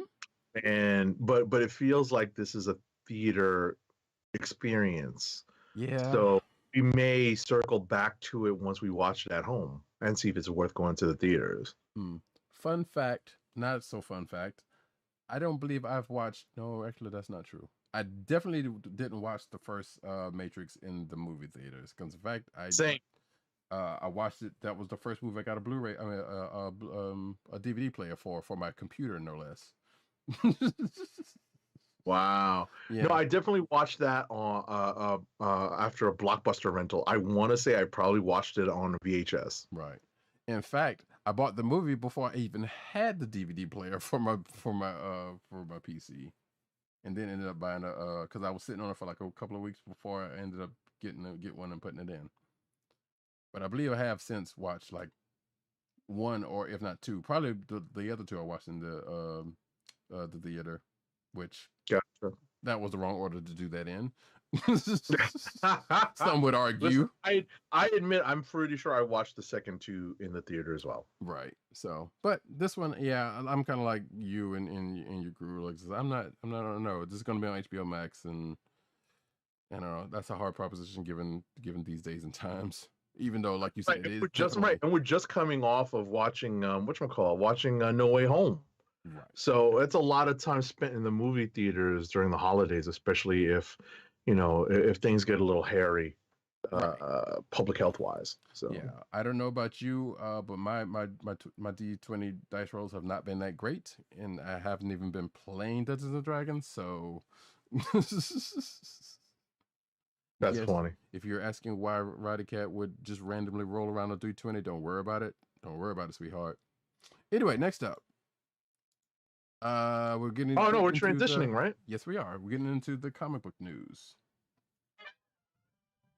DC's Trinity just welcomed another hero, and that's important, except for the fact that it's from Justice League Last Ride, which I know they did say in Infinite Frontier is pretty much making everything canon, but I think this is still kind of an Elseworlds thing. I don't really know because I haven't been reading this thing. Regardless, this is a spoiler for Justice League Last Ride number 7. And we know what the Trinity is: Superman, Batman, Wonder Woman, and I believe they just added Martian Manhunter to the quadrilogy. Or sure, yes. So it's no longer the Trinity in this whatever this timeline is. And this article goes on to give reasons for it, I believe, but I haven't read any of that, so it doesn't matter. Moving right along.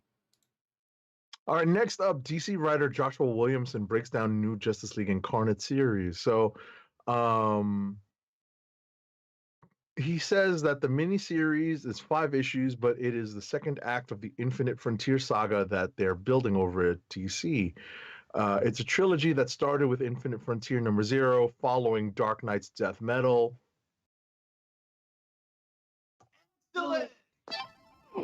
Then they have Justice League Incarnate, which is the second act, but it also spreads out across the DCU that connects and ties together. By the time we get to the third act in 2022, you'll see how it all comes together. Okay. Sure. Worth noting, the Justice League Incarnate started this week. In case you were wondering. Yeah, there's too many. Listen, there's too many books that came out last week and this week. Yeah. For whatever reason, Thanksgiving week and the week following, because of shipping delays and whatnot, these last, this week and last week, there's just way too many books for us to keep up with. So there's a couple of things that definitely fell through the cracks in terms of our reading list here. Yeah. Next up, WB's. So I had this in the thing last week and we forgot to do it for some odd reason. But WB's Multiverses officially announced, features Batman, Arya Stark, and more. So this is a video game, folks. This is, if you know the likes of Super Smash Brothers or Brawlhalla, this is pretty much one of those games. And like I said, or like this thing says, it's going to be various characters from the Warner Brothers multiverse, including those that I mentioned, and including Shaggy, and her brother. But apparently they're getting some voices behind this too, because it's like Batman's being voiced by Kevin Conroy, Superman's being voiced by George Newbern, Harley Quinn's being voiced by Charles Strong. So we got some names on it. Matthew Lillard's apparently doing Shaggy, which is kind of bringing back that whole Ultra Instinct Shaggy thing, I think, almost also, as well as other people who are who are known. There's some Steven Universe characters, Adventure Time, like I said, Ari, Macy Williams is voicing Arya Stark, etc., etc., etc. So it's going to be well voiced, if anything, or at least voiced, if anything else, whatever. And it's going to be free to play, so it may be good, it may be bad, but at least it'll be something, I guess. It'll be a curiosity, if anything, from what I saw of it. Next up. So the developer of DC Universe Online is making a Marvel MMO. Dimensional Ink Studios, the latest name for the Austin, Texas branch of Daybreak Game Company, is working on a Marvel IP-based massively multiplayer online game, according to an investor presentation. That's interesting news. It is also good and bad because, well, one, DC Universe Online has been around for 10 years at this point. 2, that game's not always been great. Never can tell you. I can, because I played it in the beginning. I've revisited the game here and there, and they've been constantly adding to it, but it just seems kind of dry. Like apparently it's still got a player base because, like I said, it's been around this long. So I'm kind of iffy on what they're going to do with the Marvel IP, especially if it's going to be along the same lines as this one. Who even knows? The same company is doing both of them, which is also kind of weird because you wouldn't think either company would want that to happen. But it is what it is. So I guess we'll see what happens with that. They should have brought back Marvel Heroes. That's all I'm saying. But the company that did it in the first place is not the same one as it ended up being. Anyway, Star Wars announces Black Series Ahsoka and client figures. So yeah, so there's going to be 2 new 6-inch figures. based off of Star Wars The Mandalorian. As I said, the aforementioned Ahsoka Tano and The Client, which I believe was Werner Herzog's character. They will both retail for $22.99, scheduled to hit store shelves in spring 2022. Okay, next. Okay. So this is something that an artist posted. Yes. And all right, so in a post shared on Reddit, Static finally teams up with Miles Morales as Spider-Man in a piece created by artist Devon Dowdy. The fan art shows the two superheroes in their most recent costume designs, with Static's stylish suit, which was created by Nicholas Draper Ivy for Static Season 1. And he's teamed up with Spidey with Miles in like I guess that's the newest kind of like semi-baggy version Right. of the suit. So okay. And yeah, I mean, Static Suit is pretty much I don't know if it's much of a redesign of his old original classic suit, but it's pretty much that, regardless of whether it's been a redesign. No, no shade to the artist at all. But yeah, it is what it is. So basically, normally I would put something like this in the clickbait section, but I wanted to put this in here because I would like to see this happen. Now, a crossover between Marvel and DC hasn't happened in a good long while, and probably seeks to never ever happen. But it would be nice. Yeah, it hasn't happened since Avengers JLA. Exactly. So Marvel, well, we kind of already talked about this, but Marvel reveals Hulk may be protecting us from spoiler alert, and this is from Hulk #1, and we kind of sort of talked about it, so we don't necessarily need to go into it any further. Next. All right, next up. So I guess there's a trailer here for Hawkeye Kate Bishop #1, the issue that came out this week. Last week, and that we talked about earlier. Yeah, last week, right? So Roddykat already spoke about it, but if you're looking to check out this trailer, visit this website. Yeah, that Roddykat is linked to.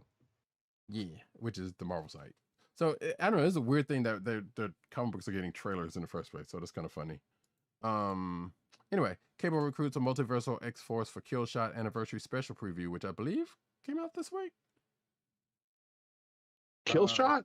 I think so. There's a little bit of confusion over what came out this week and last week. Yeah. Right? Yeah. Because we got some stuff early, and I know with some shipping delays, some stuff didn't actually come out until this week. Right. But I think Killshot came out, I want to say last week. Mm-hmm. That's, yeah, sure. Regardless, it's kind of already out, I believe. Yeah, you're right, because I'm seeing it in last week's thing. So whether that was actually the case. But regardless, 30 years after the debut of Rob Liefeld and Fabian Niciez's X-Force at Marvel Comics, Liefeld is back with X-Force Killshot Anniversary Special #1.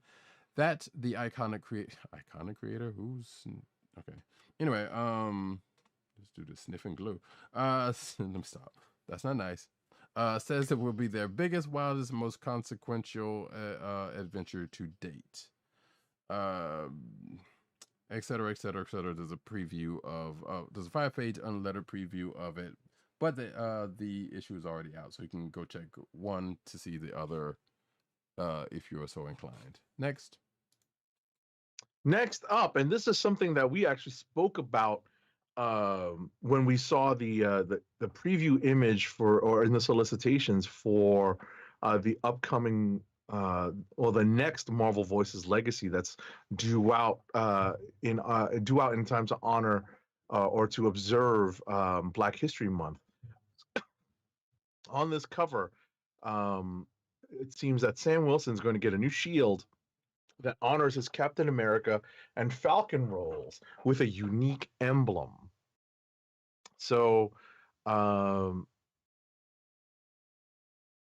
let's see here. So the narrative behind the Sam Wilson story in this Marvel Voices Legacy issue is still under wraps, but the cover by Chris Cross, shout out to Chris Cross for coming back to do some more mainstream work, implies he'll be getting a new shield that honors his legacy as both the Falcon and Captain America. Interesting stuff. Especially, you know, and this is especially relevant in the wake of that United States of Captain America story. Yep. That just wrapped up. That is correct. And you can see the cover of the Marvel versus issue, first issue, the issue, not the. It looks like Eric Arciniega and someone else, but I think he does. Oh no, that's Chris Cross is doing the That's art. Chris Cross doing the art. Yeah, okay, but Arciniega's doing colors. I think. Colors. I don't remember. Yeah. Regardless, you can see the cover right there. Next up. This is spoilers for Ghost Rider Kushala #6, which is came out at some point. I don't remember. So apparently this issue brought back the original Black Knight Sir Percy, with a new role. And it says here that Kushala and Olivia, whoever that is, visit the 70s to speak to Olivia's uncle Edgar, who's been studying the stars for years. They're able to decipher clues for his work. Tapping into the breach that discover is the fifth dimension, not to be confused with the music group. Rift in Space. Doom wants to harness after his Marvel superheroes event. Some other things happen, and they meet up with Sir Percy, who was the first Black Knight, who apparently fought Thor and won. I think this is going on to say. But some things happen. We won't necessarily go into it. If you're interested in that, you can go check it out. Next. Oi. So, in a bit of hyperbole, I'm not going to read this head,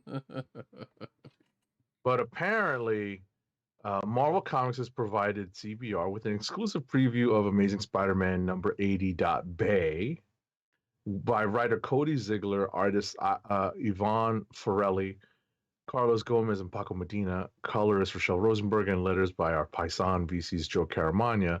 In the preview, Marvel Comics officially declares Aunt May Parker and Otto Octavius, also known as Dr. Octopus, to be the hottest couple in comics. I mean, it's right here on the cover.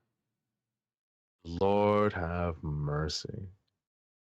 Hey, look, so I think we can all agree that MCU Aunt May is yeah. Yes, thumbs up. Yes. Right. Yeah, so apparently the cover, I mean the issue calls for May and Doc Ock to go to the university where Peter was injured to get clues as to just what's going on. Mm-hmm. Oh God. Otto continually flirts with yeah, it's kind of icky, but so yes, this is bringing back an old storyline where they were to be wed. I believe. Wait, did they actually get married, or they just were engaged? I can't remember. I don't remember. I don't think I ever read that. That was like before my time reading Amazing. Right. I feel like I blocked a lot of that out because I was like, that's lazy. I probably read about it in the Ohatmu, so right.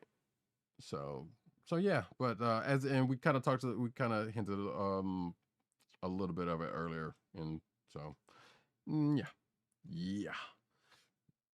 Speaking of stuff we talked about kind of earlier, the Avengers are about to add some heavy hitters to the team. And, you know, as we have gotten, as we talked about, Avengers 50, aka 750. Yeah, there's some other folks that are coming in and into the fold, all of which we have seen, I believe, at one point in time with the Avengers, whether they were to actually or not, especially recently. So clearly they were being set up for this. And you know what? I won't say who it is. So, you know, we'll be talking about it, I'm sure, going forward. But we'll let it ride for right now. But yeah, they're about to get at least 3 new members. Next.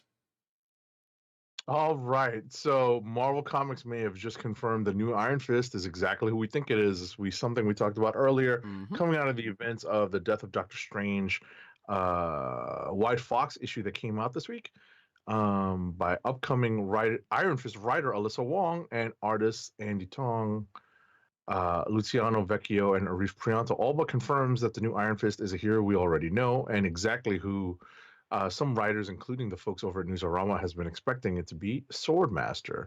And then it turns out that apparently Marvel issued a press release showing a critical page from this issue with the text "Swordmaster no more."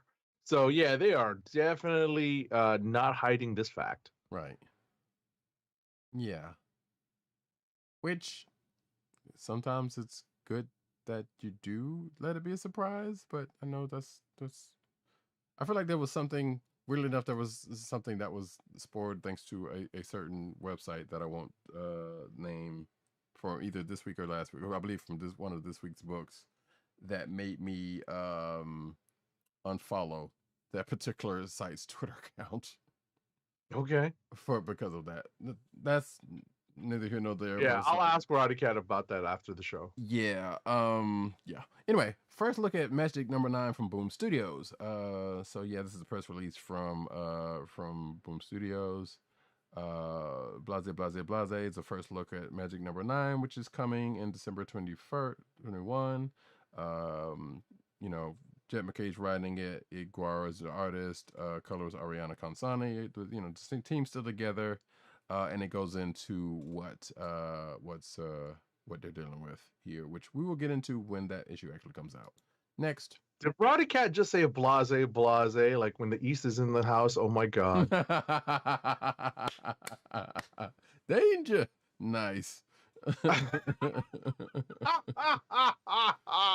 nice. Ah, there we go. All right, Jeff Lemire, Dustin Nguyen to let Little Monsters loose at Image Comics in 2022. The creative team behind the hit Descender and Ascender series have announced their next Image Comics project, Little Monsters. The new series is akin to Lord of the Flies with vampires, following the last children living on Earth. Though living may not be the right word, these vampiric children have lived out what feels like an eternal youth amongst the remnants of human society's fading achievements. But even a vampiric childhood must come to an end, as they discover when surprising events splinter the group, setting them on a new path from which they cannot return. What comes next will change them for the rest of their eternal lives. Okay. Also, I saw this and I thought, you mean that Fred Savage and what's his face movie from back in the day? Oh no, you got me on that. That's a reference I don't get. Yeah, I gotcha. Yeah, there was I believe that's the case. It was Fred Savage and Howie Mandel, I think, did a movie together called Little Monsters, I believe.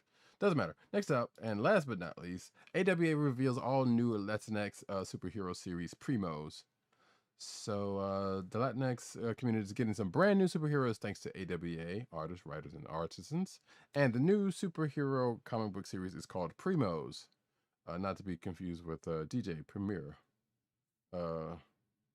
Primos will debut in both Spanish and English on February 2nd, 2022, and is a creation of comedian, actor, writer, and producer Al Madrigal from The Daily Show and Morbius, and artist Carlo Barberi from Deadpool, X-Men, Milestone, Spider-Geddon. Primos revolve around three distant cousins who are bound by their ancient spacefaring Mayan lineage to King Janab. They have one purpose above all else, and that is to save the world as we know it. It's the end of the world. Okay. They are the Primos, and in the official announcement, AWA's chief creative officer, Axel Alonso, said they are kind of like the Latinx Guardians of the Galaxy. Of course, he would say that. And then it kind of goes on from there. So if that is of any interest in you, February 2nd, 2022 is when that's going to premiere. And that, folks, is the end of the news section and the end of this year's show. One more ad read, please, sir. Our last ad read of the night, and you know what we read when it's a long show and it's getting late. Help us keep our podcast free by shopping at Amazon. Visit cspn.us, then click the Keep Our Podcast Free link at the top of the page. From there, scroll down and click on the Amazon link to shop. Purchase items from Amazon as you normally would, whether it's books, music, electronics, jewelry, apparel, or Marvel Legends. For every purchase made on Amazon through our link, Amazon sends the CSPN a payment that helps us keep the Comic Book Chronicles podcast free for our listeners at no extra cost to you. Amazon.com through CSPN.us. Do it today. I'm actually going to add on the last part of this. If you are shopping at Amazon often, especially this Christmas season, bookmark the link or add it as your homepage so that you can help the CSPN each time you order. We thank you for your support. Yeah. And on that, folks, we have come to an end of another episode of this here Comic Book Chronicles. Thank you very, very much for coming out here and putting up with this, we've had longer shows than this for less content, but with less content. So this one was at least the time was slightly justified. Right, there was a lot less debating on this one. We were just trying to get through a lot of books this week. Exactly, and the amount of news that we had. So yeah, and plus with the Hawkeye stuff, which next week will be more of when we come back to it. But that being said, I have been Roddykat. You can find me at Roddykat on Twitter. You can find me at News Nurse Need on Twitter. You can find me at CBCaps on Instagram. Agent_70 on Twitter and Instagram. PC_dirt on Twitter. PopCultureNet on Twitter. PopCultureNetwork.com and all those umbrella sites therein. Tim DOGG98 on Twitter. Also the Osiris that is ish. You can also find Tim at CB Chron, which is the Comic Book Chronicles Twitter account. You can also find him at The Kliq Nation on Twitter. You can also find him at thekliqnation.com. You could also find him at comicbook.com, where he's over there writing his face off. You can find this here podcast on, which I don't think I said in the beginning, the CSPN, Coastal the Podcast Network, the CSPN.us. Do it today.